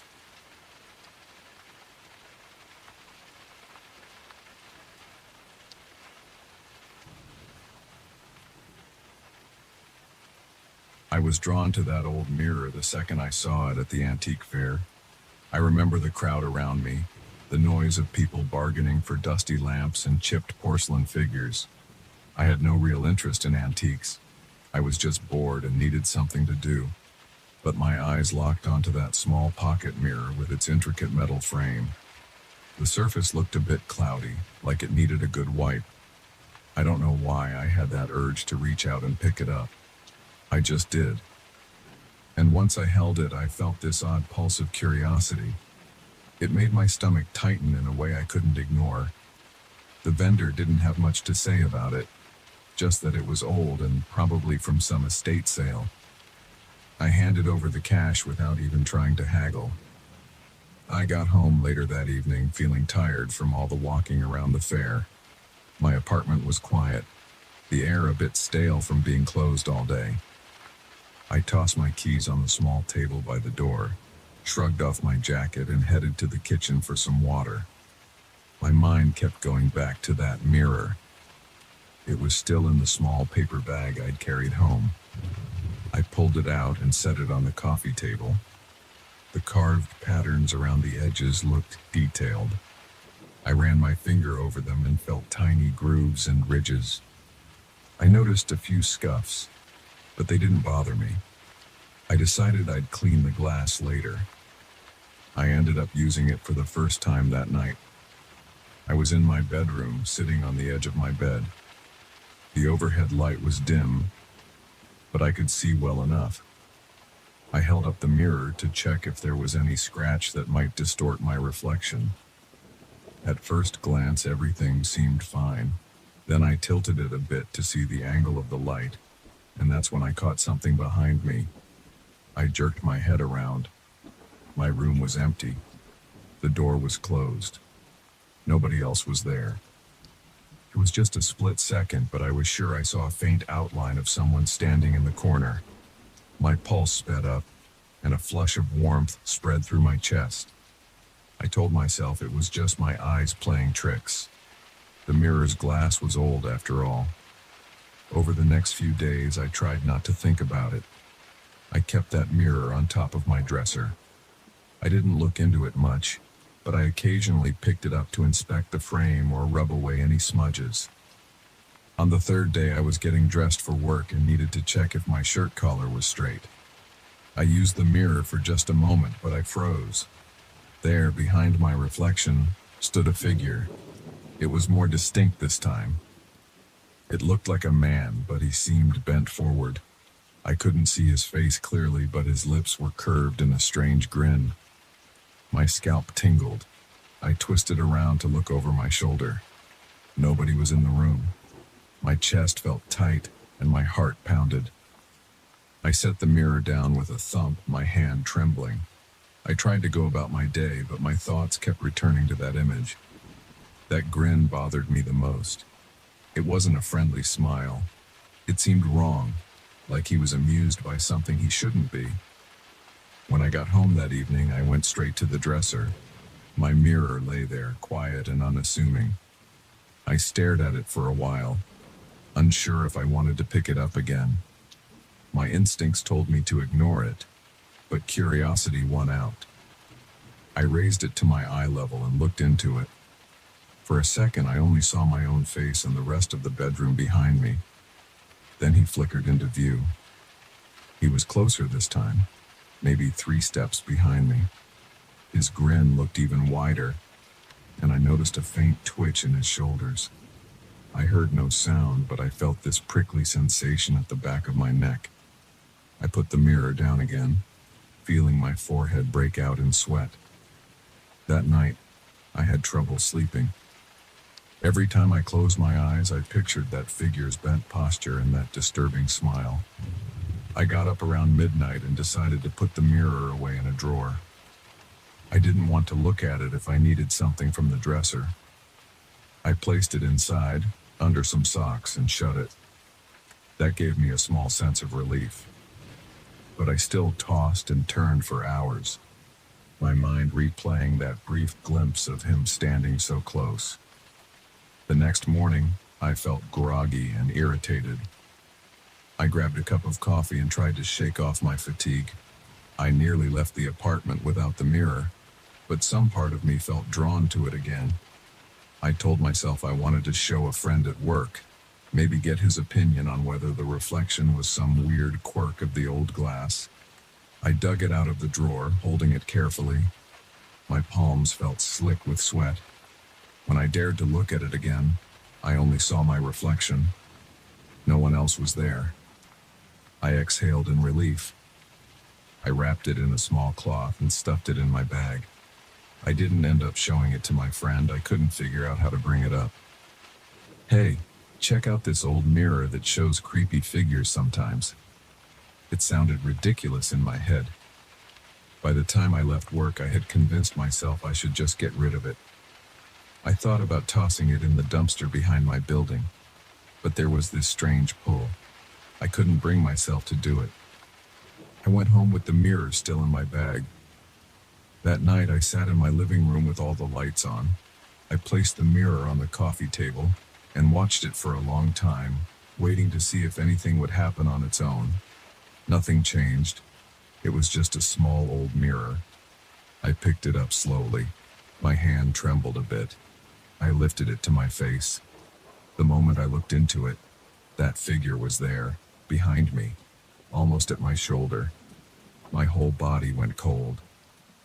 His shape was slender, and I could see his fingers moving like he was eager to do something I couldn't understand. His grin seemed to grow. I dropped the mirror onto the table. My stomach churned, and my skin broke out in goosebumps. I rubbed my eyes and blinked a few times, then looked around the room. Still empty. But my heart wouldn't stop hammering. Over the next few days, I tried different things. I tried cleaning the mirror with glass cleaner. I tried shining a flashlight into it. I even tried pressing my hand to the surface to feel for anything unusual. Nothing explained the figure. Every time I held the mirror at the right angle to see behind me, he was there, inching closer. By the 5th day, I could almost make out the texture of his shirt. It looked tattered. I could see the wrinkles in his face. He was older than I first thought.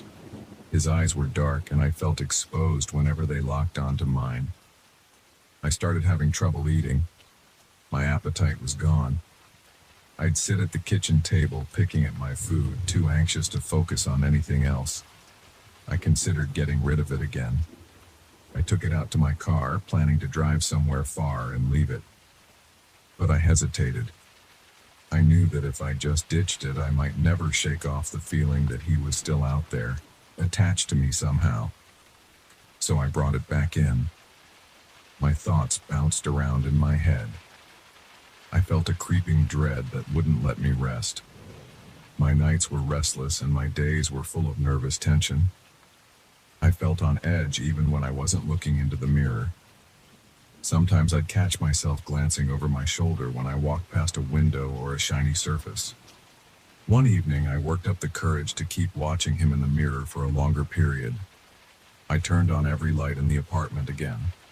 I checked every corner to make sure I was alone. Then I sat in a chair with the mirror in my hands. I raised it slowly, breathing through my mouth to stay calm. He was there, his eyes fixed on me, his grin stretching across his face. My pulse pounded in my ears. I refused to look away. He didn't move fast, but there was a slow shift in his body language, like he was stepping forward.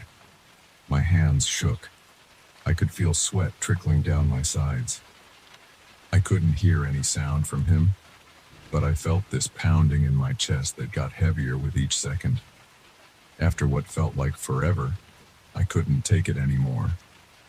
I lowered the mirror, breathing fast, my throat tight. I set it on the table again and covered it with a towel.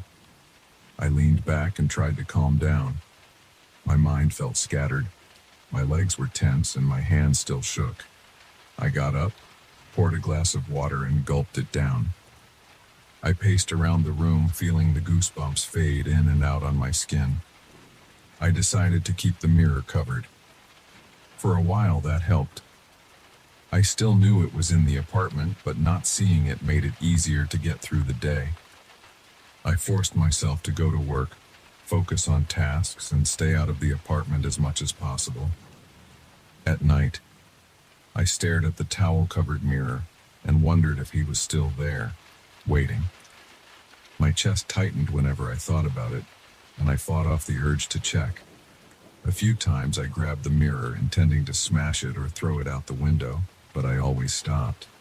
The idea of breaking it made me nervous. I had no logical reason for that fear. I just felt it in my gut, like something bad would happen if I shattered it. I lasted like that for about a week. Then one night, I heard a faint scraping sound in my living room. I froze. It was soft, but it stood out in the silence of my apartment. I crept toward the sofa, feeling my heart hammering so hard that my vision blurred.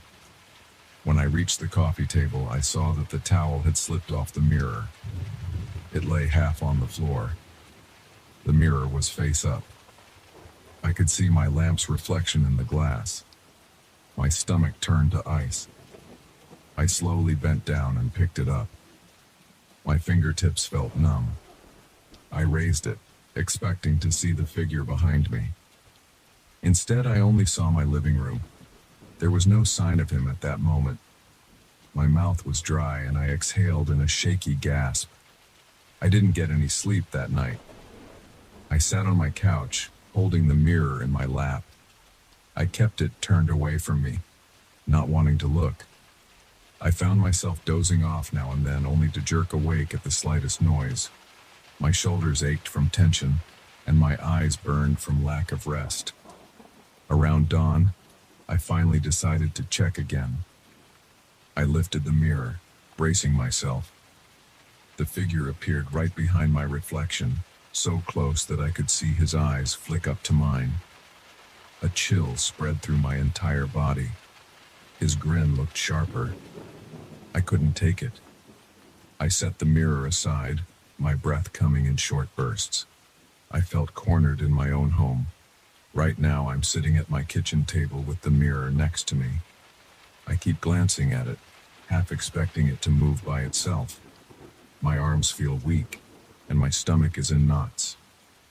I have no clear plan. Part of me wants to seal it in a box and bury it somewhere. Another part of me thinks I should wrap it up and leave it at the thrift store. But I'm afraid I might see him if I close my eyes tonight. I'm afraid the next time I look in any reflective surface, he'll be there, that same grin on his face. I can't explain any of this, and I'm too keyed up to pretend it's my imagination. My plan for now is to keep the mirror wrapped and out of sight. I might call someone I trust and ask for advice. I'm not thinking about exorcisms or anything supernatural. I just want to feel safe in my own space. My hands won't stop trembling. My skin feels clammy. My head is pounding. I can't even relax with the lights on. Every shadow makes me jump. I keep scanning my peripheral vision, waiting to see a flash of movement. I need to do something soon. This can't go on. But for the moment, I'm stuck with this silent fear that won't let me breathe properly. The mirror is right there, an arm's length away, holding the image of that hunched man with his eerie grin, inching closer each time I look. And I can't escape the feeling that if I slip up, he'll be close enough to reach out and touch me.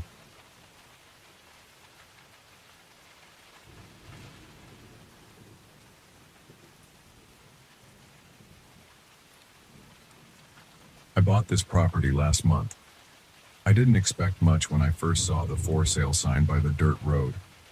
The house is small, painted in a pale color that is chipped off in places. The barn stands at the far end, a bit lopsided but still sturdy enough for basic storage. The previous owner left some old tools, a few broken crates, and a lot of dusty corners I haven't had time to clean. I figured I'd spend my evenings watching the sunset behind the hills. There's a large cornfield that stretches out behind the barn. That was my main interest because I thought I might make a modest income from it. But something caught my eye the first time I walked through those rows of corn. Right in the center of the field, there's a scarecrow. Its clothes look torn, but the way they're arranged seems too neat. The jacket collar sits straight against the scarecrow's neck. The trousers aren't sagging. The hat doesn't look randomly placed. It seems like someone has been checking on it, adjusting it. I didn't pay much attention at first. I assumed the scarecrow was just a leftover from whoever owned this place decades ago. I walked past it on my first day of exploring. It looked like it was leaning forward a bit with its head pointed toward the farmhouse. I remember feeling a chill in my stomach, but I didn't know why. It was just a bundle of straw and sticks after all. Its face had some faded burlap with bits of straw poking out here and there. The eyes looked like black buttons, but one of them was missing a piece, so it had a jagged shape. The mouth was stitched into a crooked line. I glanced at it for a moment, then kept walking. It didn't do anything. It didn't move. It just stood there. A few nights later, I sat in my living room, trying to relax. The windows were open because the summer air was still warm. I heard the wind blowing through the cornfield. Usually that sound is peaceful, like a soft rustling, but it felt different that night. It felt like there was a rhythm to it, almost like a whisper. I couldn't make out words. It was just a faint noise, but it raised the hairs on my arms. I went to the back porch and looked out over the field. The moonlight was weak, but I could still see the rows of tall corn swaying. In the middle, that silhouette was standing. The scarecrow's shape was clear enough to spot. I squinted, and for a second I thought it was turned in my direction. I mean, completely turned, not just leaning. But I couldn't be sure. It was too dark and too far away. I tried to ignore it, but the feeling stayed with me. My heart was beating faster than normal. I heard my own breath coming in short bursts. I told myself I was just tired. I went back inside and locked the door. I told myself it was just a piece of old cloth and straw tied to a wooden stake. I eventually fell asleep on the couch. The next morning, I went outside to check the field before heading to town for supplies. I walked through the rows, listening to the crunch of dirt under my boots. When I reached the center, I saw the scarecrow again, but something seemed off. The hat was tilted more to one side, like it was aiming directly at me. The arms looked closer to its body, almost like it had shifted its stance. I stared at it for a few seconds. I felt my forehead break into a sweat, even though the air wasn't that hot yet. I reached out and touched the scarecrow's jacket. It felt dusty, and the stitching on the sleeves was loose. I checked the post it was tied to, making sure it hadn't come loose. Everything looked normal at first glance. Then I noticed footprints in the dirt around the scarecrow's base. They weren't my footprints. They were smaller, almost like scuff marks left by shoes that had dragged slightly. They led away from the scarecrow, disappearing into the corn rows. I followed them for a short distance, but they disappeared in the tangled roots and dried soil. My stomach lurched with unease, but I told myself it was just the wind, or maybe some local kids messing around. Still, I didn't see any kids, and I hadn't heard anybody on my property. I went to town, bought some basic groceries, and talked to a few neighbors. They told me the property had been empty for at least 20 years. Nobody mentioned a scarecrow. Nobody mentioned strange footprints. I didn't bring it up either. I didn't want people thinking I was paranoid on my first week in the area. That evening, I sat on the porch again. I looked at the cornfield. The sun was going down. The clouds turned orange and pink, and I could hear insects chirping in the grass. The smell of the dried corn husks drifted across the yard.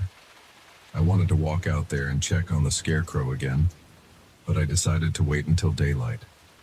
The memory of those footprints bothered me, and I didn't feel comfortable wandering through the field after dark. Around 10, I locked up and went to bed. I left the window cracked open for air. I hoped I'd sleep through the night without any strange noises, but around midnight I woke up. There was a distant rustling sound, more forceful than before. I got up and looked outside. The moon was bright enough to illuminate the yard.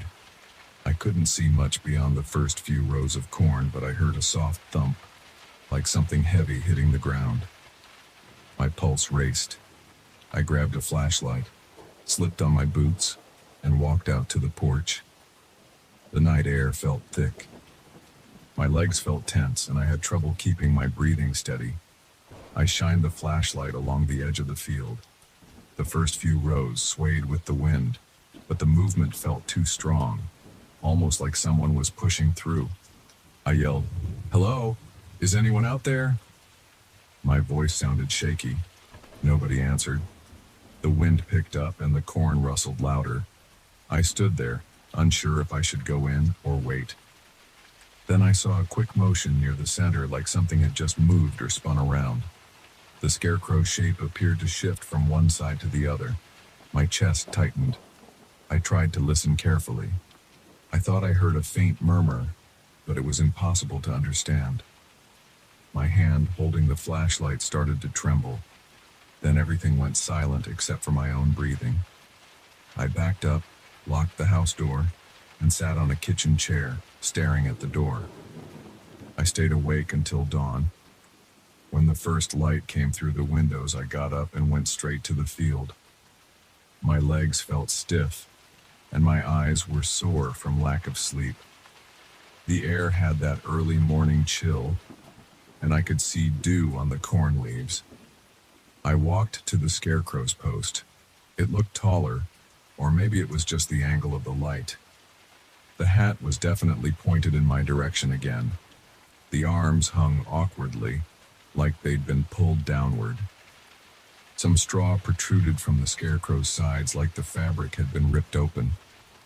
The ground around it was disturbed with shallow marks in the dirt that looked fresh. I bent down and touched one of them. It looked like a drag mark, but I couldn't tell what made it. I searched around the area but didn't find anything else. My heart felt heavy, and I kept glancing at the scarecrow's face.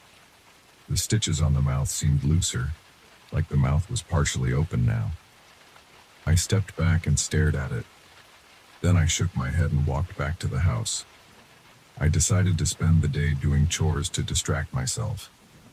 I cleaned out the barn, stacked some hay bales, and sorted the tools that had been left behind. I worked for hours, only stopping for a quick lunch. The physical labor helped me keep my mind off the scarecrow. But late in the afternoon, I realized I'd have to face it again at night. I felt my stomach twist. I remembered how my flashlight beam shook in my hands the night before. I decided to check the field again before sunset, hoping to confirm everything was normal. I walked out there with a steady pace, trying to keep calm. The sun was still up, shining through the tall corn. When I reached the center, I froze. The scarecrow was leaning forward, almost off the post, as if it had tried to climb down. Its arms were stretched forward. The fabric around the shoulders was torn. The rope that tied it to the post was still there, but it was slack. I could see fresh straw on the ground. My throat went dry. I circled around, keeping a few feet of distance. The backside of the scarecrow had long scratches or cuts in the fabric. It wasn't just normal wear. It looked like someone had deliberately cut it open. Pieces of straw stuck out at odd angles. I heard my own heartbeat in my ears. I felt sweat running down my back. I wanted to tear it down, but I hesitated. I wasn't sure if that would cause more trouble. The idea that maybe some drifter was sneaking around at night, tampering with it, crossed my mind. It seemed more plausible than the scarecrow actually moving on its own. I told myself to be logical. It had to be someone messing around. I marched back to the barn and grabbed some rope. I returned to the scarecrow and tightened it securely around the post, binding the torso and arms so it couldn't move if the rope was cut loose. I tied it so firmly that the wood creaked. Then I stood back and felt a small sense of relief, like I'd taken control of the situation. I forced a laugh, though it sounded hollow. Night fell again. I kept the porch light on. I placed a big flashlight and a hammer near the back door. I didn't want to be unprepared. I locked all the windows and double-checked the doors. Around 9, I heard the wind pick up. I braced myself for the rustling. At first, it was just the usual gentle sound. Then it grew louder. The porch light flickered. I listened closely. I heard what sounded like scraping, as if something was dragging along the ground out there. I felt a heavy pressure in my chest. I forced myself to stay calm. I walked to the window and peeked outside. I could see the corn stalks bending in the wind. The scarecrow should have been somewhere in the center, but I couldn't see it from my vantage point. I swallowed hard. My pulse was steady but fast. Then I heard a thud, the same kind I heard the previous night. I grabbed my flashlight and stepped onto the porch, leaving the door open behind me. My boots felt heavy against the old wood. The light illuminated the first few rows. I took a few steps forward, shining the beam into the dark. The corn stalks rustled on both sides. I couldn't see more than a few feet ahead. My mouth felt dry, and every muscle in my body tensed. Then I heard a faint creaking sound like rope straining. I moved the flashlight beam around slowly. Something moved to my left. I turned the light there, but it was just a row of swaying stalks. Then I caught a glimpse of the scarecrow's post deeper in the field, but the scarecrow wasn't upright on it. The rope dangled from the post, swinging back and forth. Bits of straw clung to it. I felt my blood run cold. I could see movement about 20 feet away. A shape was crouched low among the rows. I couldn't make it out clearly. It was dark and it moved behind the stalks. I inched forward, one step at a time. The wind roared in my ears. My heartbeat throbbed in my temples. I tripped over a loose piece of wood in the ground and nearly fell. My flashlight beam jerked up and down. By the time I steadied it, I saw nothing but the swaying corn. The rope on the post had stopped moving. I felt the urge to run back to the house, but I forced myself to keep the flashlight pointed forward. I scanned the area. The shape was gone. My hands were shaking. I whispered, "Who's out there?" My voice cracked. No one responded. I heard only the wind. I slowly backed away, keeping the light on the field. I turned once I reached the yard and hurried into the house, shutting the door behind me. My breaths were coming fast. My hands were sweaty, and my legs felt weak. I locked the door, turned off the lights, and moved to a window that overlooked the field. I stood behind the curtains, peering out into the darkness. The cornfield was mostly still, except for the occasional gust that made the stalks sway. The scarecrow was nowhere to be seen on its post. I waited there for what felt like hours. Occasionally I'd see a slight movement, but I couldn't be sure if it was the wind or something else. My lungs felt tight. My mind raced with questions about who or what was messing with that scarecrow. I didn't sleep that night. I sat in the living room, holding the flashlight, straining to hear anything unusual. My body was on edge. Every creak of the old house made me jump. Around sunrise, I went back to the window. The field looked normal in the early light. I walked outside with trembling steps. The post in the center of the field stood empty. There were scraps of fabric on the ground. The rope lay torn. Some of the straw was scattered around, clinging to the leaves of the corn plants. The scarecrow was gone. The only signs of it were these scraps and the old hat lying in the dirt. It had a fresh tear along the brim. I leaned down, picked it up, and felt my stomach churn. It smelled musty, and the straw inside it was damp. Something about it felt wrong in my hand. I didn't see footprints, but the ground was disturbed, like someone had dragged something through there.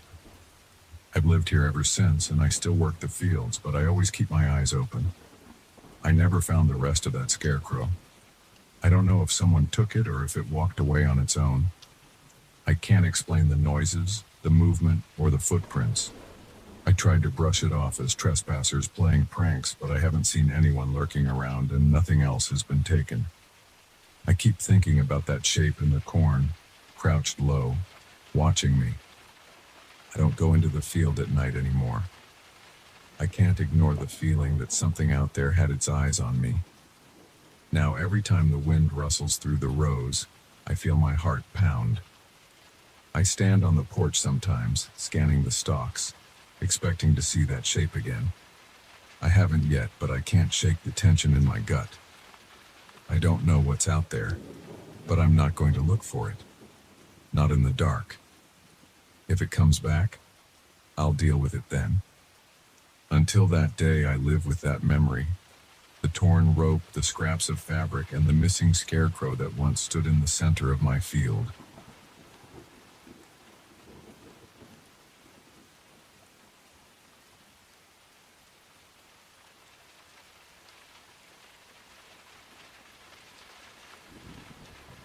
I knew something was off the moment I stepped onto this land. The property looked ordinary from the outside, just a rundown farmhouse and some overgrown fields. But when I found those tunnels on my second day here, I felt a knot in my stomach that hasn't gone away since. Nothing about them shows up in the county records, and nobody in town seems to know they exist. Now I'm stuck trying to make sense of something that never stays the same from one day to the next. I'm a pretty straightforward guy. I bought this property for the peace and quiet. I wanted space to work on my projects without neighbors breathing down my neck. But on that second day, I noticed a collapsed bit of dirt in the small barn out back. It didn't look like a normal sinkhole. The soil was too loose, and when I cleared away a bit more, I found an entrance to what looked like a hand-dug passage. It was bigger than I expected, wide enough to walk through if I kept my head down. At first, I didn't even plan to go in. It felt weird, though. There was a draft pushing out from inside like a subtle breeze, but the air smelled stale. I got this unpleasant taste in my mouth, but I couldn't pull myself away. I grabbed a flashlight and a simple dust mask from my truck. I told myself I'd just take a quick look. That was a mistake. When I climbed down, the temperature dropped. The tunnel walls were rough, cut right into the earth with no sign of modern supports or reinforcements. My flashlight beam only reached so far, so I felt like I was stepping into total blackness beyond that circle of light. My breath sounded louder than usual. and every time I moved, I heard an echo that didn't match my footsteps. It was almost like someone else was walking behind me, trying to imitate every movement. I kept looking back and I got jumpy each time. My heart was pounding. That feeling reminded me of being in a basement with the lights off as a kid, but I shook it off. I told myself there had to be a logical reason for that echo. Maybe the tunnel had some strange acoustics. Whatever the explanation, I couldn't relax. After walking about 30 yards, I noticed the walls weren't all natural dirt. Some parts had brick sections that were crumbling, and some had stones fitted together like a rough foundation.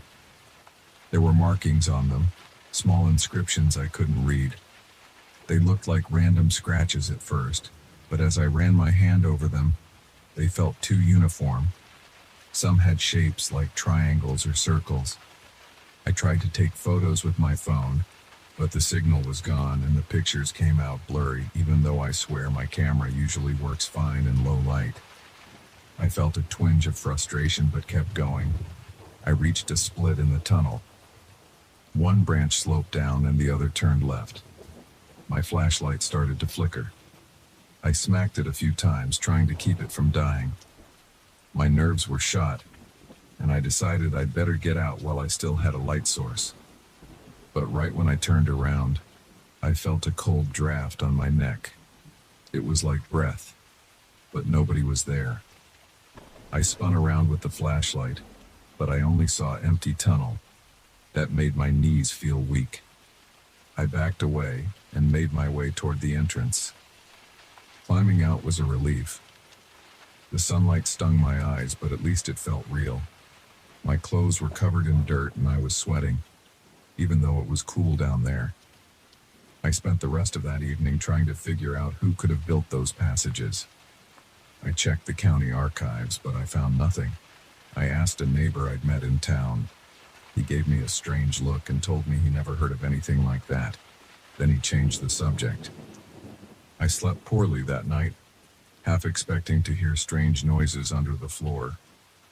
The next morning, I bought some better gear: a stronger flashlight, extra batteries, a lantern, a few rope markers, and a notebook so I could map out my path. It felt like overkill, but I wanted some control over this. I went back to the barn and slipped down the hole, ignoring that lingering dread in my chest. The main tunnel looked the same at first. The air felt heavy, and I could taste dust. My own breathing sounded strained. I stuck my lantern in the ground near the entrance so I'd have a beacon. Then I used the rope to create a line along the wall, hoping I could trace my way back more easily. At least that was my plan. But about 15 minutes in, I reached a place that had definitely changed. The intersection was gone. Instead, the tunnel curved gently to the right. That made no sense. The day before, I had seen a slope heading downward and a left turn. Now there was just a single path. My rope was leading into this new corridor like it had always been there. My skin started tingling and my hands got clammy. I didn't understand how a tunnel could just rearrange itself. I tried not to panic. I kept going, shining my flashlight on the walls looking for those old inscriptions. I found more of them about 10 feet ahead. They were carved deeper than the ones I'd seen before, and they looked more elaborate.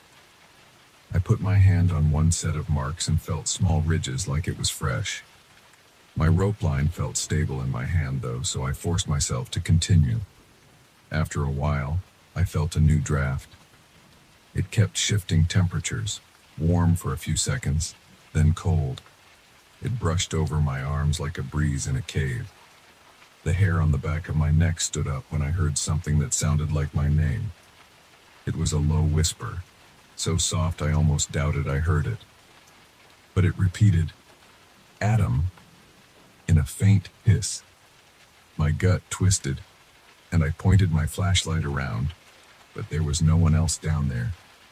I called out, "Who's there?" My voice echoed in a strange way, bouncing back in overlapping layers. I waited, heart pounding, but I heard no response except more whispers, too faint to make out. I was sweating through my shirt, and my breathing turned shallow. I considered leaving, but something kept me moving forward. It was like an itch in my mind that demanded answers. By the time I reached what looked like a small chamber, I had used a third of my rope. The space was maybe 10 feet wide with a low ceiling. My flashlight revealed more of those markings on every wall. They circled around the room, forming rows of odd shapes. I saw the same triangles, circles, and some jagged patterns that reminded me of letters, but I couldn't read them. My chest tightened when I saw the floor in one corner was darker, as if something had seeped through the dirt. It wasn't fresh liquid, more like a permanent stain. I touched it with a gloved hand, but I couldn't tell if it was oil or something else. While I was kneeling, my flashlight caught something on the other side of the chamber. Another tunnel opening led deeper. I stood up, feeling that sense of being watched again. The lantern was too far away to help, so I was relying on the flashlight alone. It flickered once more.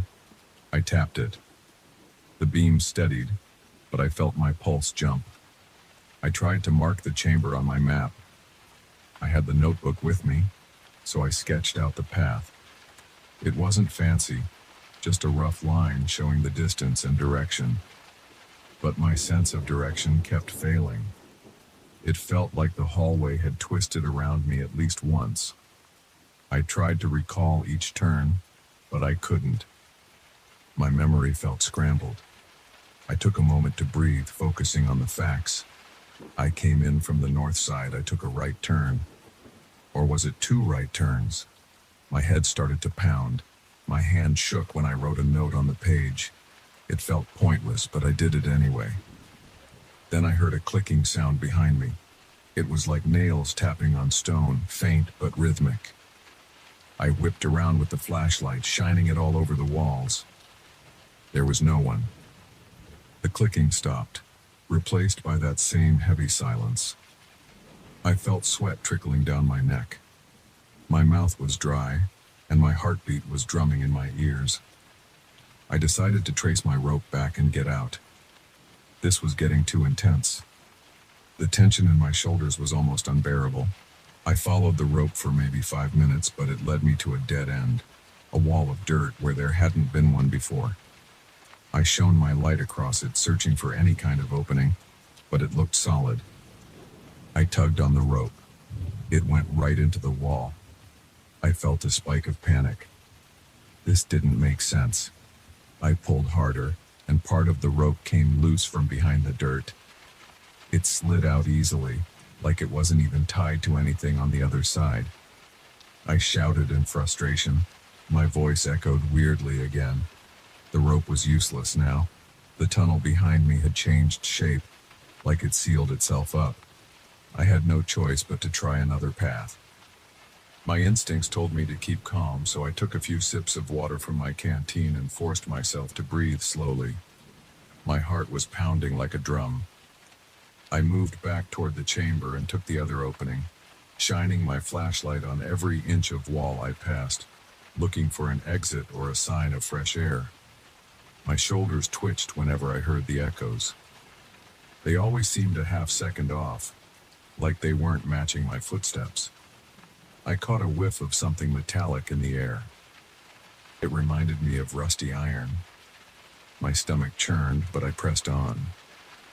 After walking maybe another 10 minutes, I reached a low passage that forced me to duck.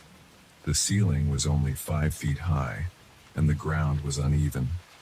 My knees shook, and my breathing got shallow again, but I kept going. Every so often, I'd run my free hand along the wall, feeling the rough texture of dirt and stone. In some places, it was damp, like groundwater had seeped through. The cold moisture made my fingertips go numb. Eventually, I turned a corner and spotted a faint light. It wasn't natural sunlight. It was more like a pale glow, almost bluish. I clicked off my flashlight for a second to check if I was imagining it. The glow remained, flickering softly around another bend. My heart felt like it was about to jump out of my chest, but I was too curious to turn back. I followed that glow until I reached a small alcove. The source was a tiny crack in the wall, maybe an inch wide. It looked like someone had placed a glass shard or a crystal inside the crack that emitted this faint radiance. I reached out to touch it, but I hesitated. The light moved for a second, like it pulsed. My skin prickled. I left it alone and stepped back, shining my flashlight to see if there was any way forward. There was a narrow side passage that I hadn't noticed before. It was so tight I'd have to squeeze through sideways. I felt a surge of claustrophobia. My chest felt too tight already. I pictured myself getting stuck, but I didn't see any other option. The corridor behind me led nowhere except that sealed dead end. I needed to keep going, or I'd never find a way out. I inched into the passage, pressing my shoulders against the walls. My flashlight flickered again, and I cursed under my breath. The beam kept dimming. I heard a rumble in the distance, like rocks shifting. The ground under me vibrated for a second. Fear washed over me, but I forced my body forward. The air smelled stale, and dust coated my tongue. My arms felt weak, and my legs felt heavy.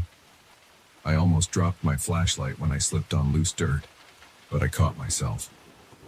The narrow passage opened into another area with a slightly higher ceiling. I straightened up and looked around, shining my light across the walls. I recognized some of the same inscriptions, except they looked bigger and deeper, like they'd been carved with more force. There was a sense of pressure in my ears, almost like I was too far underground. I swallowed hard, trying to pop my ears, and it helped a little. Then I heard that whisper again, close to my ear. It said my name in a slow hiss. I spun around, yelling, "Stop!" My voice cracked. I saw nothing but darkness. My flashlight fell on a strange pattern of scuff marks on the ground, like something had been dragged along the dirt. My heartbeat hammered. The hair on my arms stood straight. I inched away from those marks and scanned the corridor for any sign of an exit. That's when I noticed a faint draft brushing against my face from the right. It felt cleaner, like fresher air. I headed that way, not caring if it was dangerous. I just wanted out. I followed that airflow until I came across a slope that angled upward. It was steep, and I had to dig my hands into the soil to climb. Dirt crumbled under my feet, and a couple of times I slid back, scraping my elbows. My flashlight was in my mouth so I could use both hands. It tasted bitter. Every muscle in my body was tense, but I pushed myself, desperate to see daylight or at least find some open space. At the top, there was a small opening. I could see a sliver of light. It was definitely daylight, though filtered through a thick layer of roots and vegetation. I felt a surge of relief. I scrambled forward, not caring if I tore my clothes or cut my hands. When I finally poked my head through, I saw the bottom of a small ravine near the edge of my property. I dragged myself out, panting hard. My shirt was soaked with sweat, and my legs felt like jelly. I stayed there on my knees for a while, just catching my breath and trying to slow my pounding heart. When I gathered myself enough to stand, I realized I was far from the barn. I recognized some of the surrounding trees, but I was at least half a mile from the house. I couldn't figure out how I had traveled that distance underground. I looked back at the hole I'd crawled out of. It was partly concealed by brambles. Inside there was only darkness. No sign of a direct path. Everything felt distorted, like the tunnels had shifted again the moment I left. I walked back to the house on shaky legs, flinching at every rustle of leaves. My mind kept replaying that whisper and the weird echoes. When I reached my front porch, I realized I was still gripping the flashlight like it was the only thing keeping me sane. I had dirt in my hair and under my nails. My throat was dry and scratchy, and my voice felt raw when I whispered, What the hell is going on down there? I'm telling this because I can't keep it to myself anymore. Every time I go back, the layout changes. I've tried mapping it, but my sketches never match what I find the next day. I've left markers that vanish or move to different tunnels. I hear my name whispered in the dark, and I sense someone or something following me. The air is always heavy, and my flashlight rarely works for long. I'm on edge, barely sleeping, thinking about what might be under my feet. This place is more than just a bunch of old tunnels. It feels alive, and it wants me to keep coming back. I wish I could walk away, but it's my land now. I'm stuck with it, and it seems determined to let me know I'm not here alone.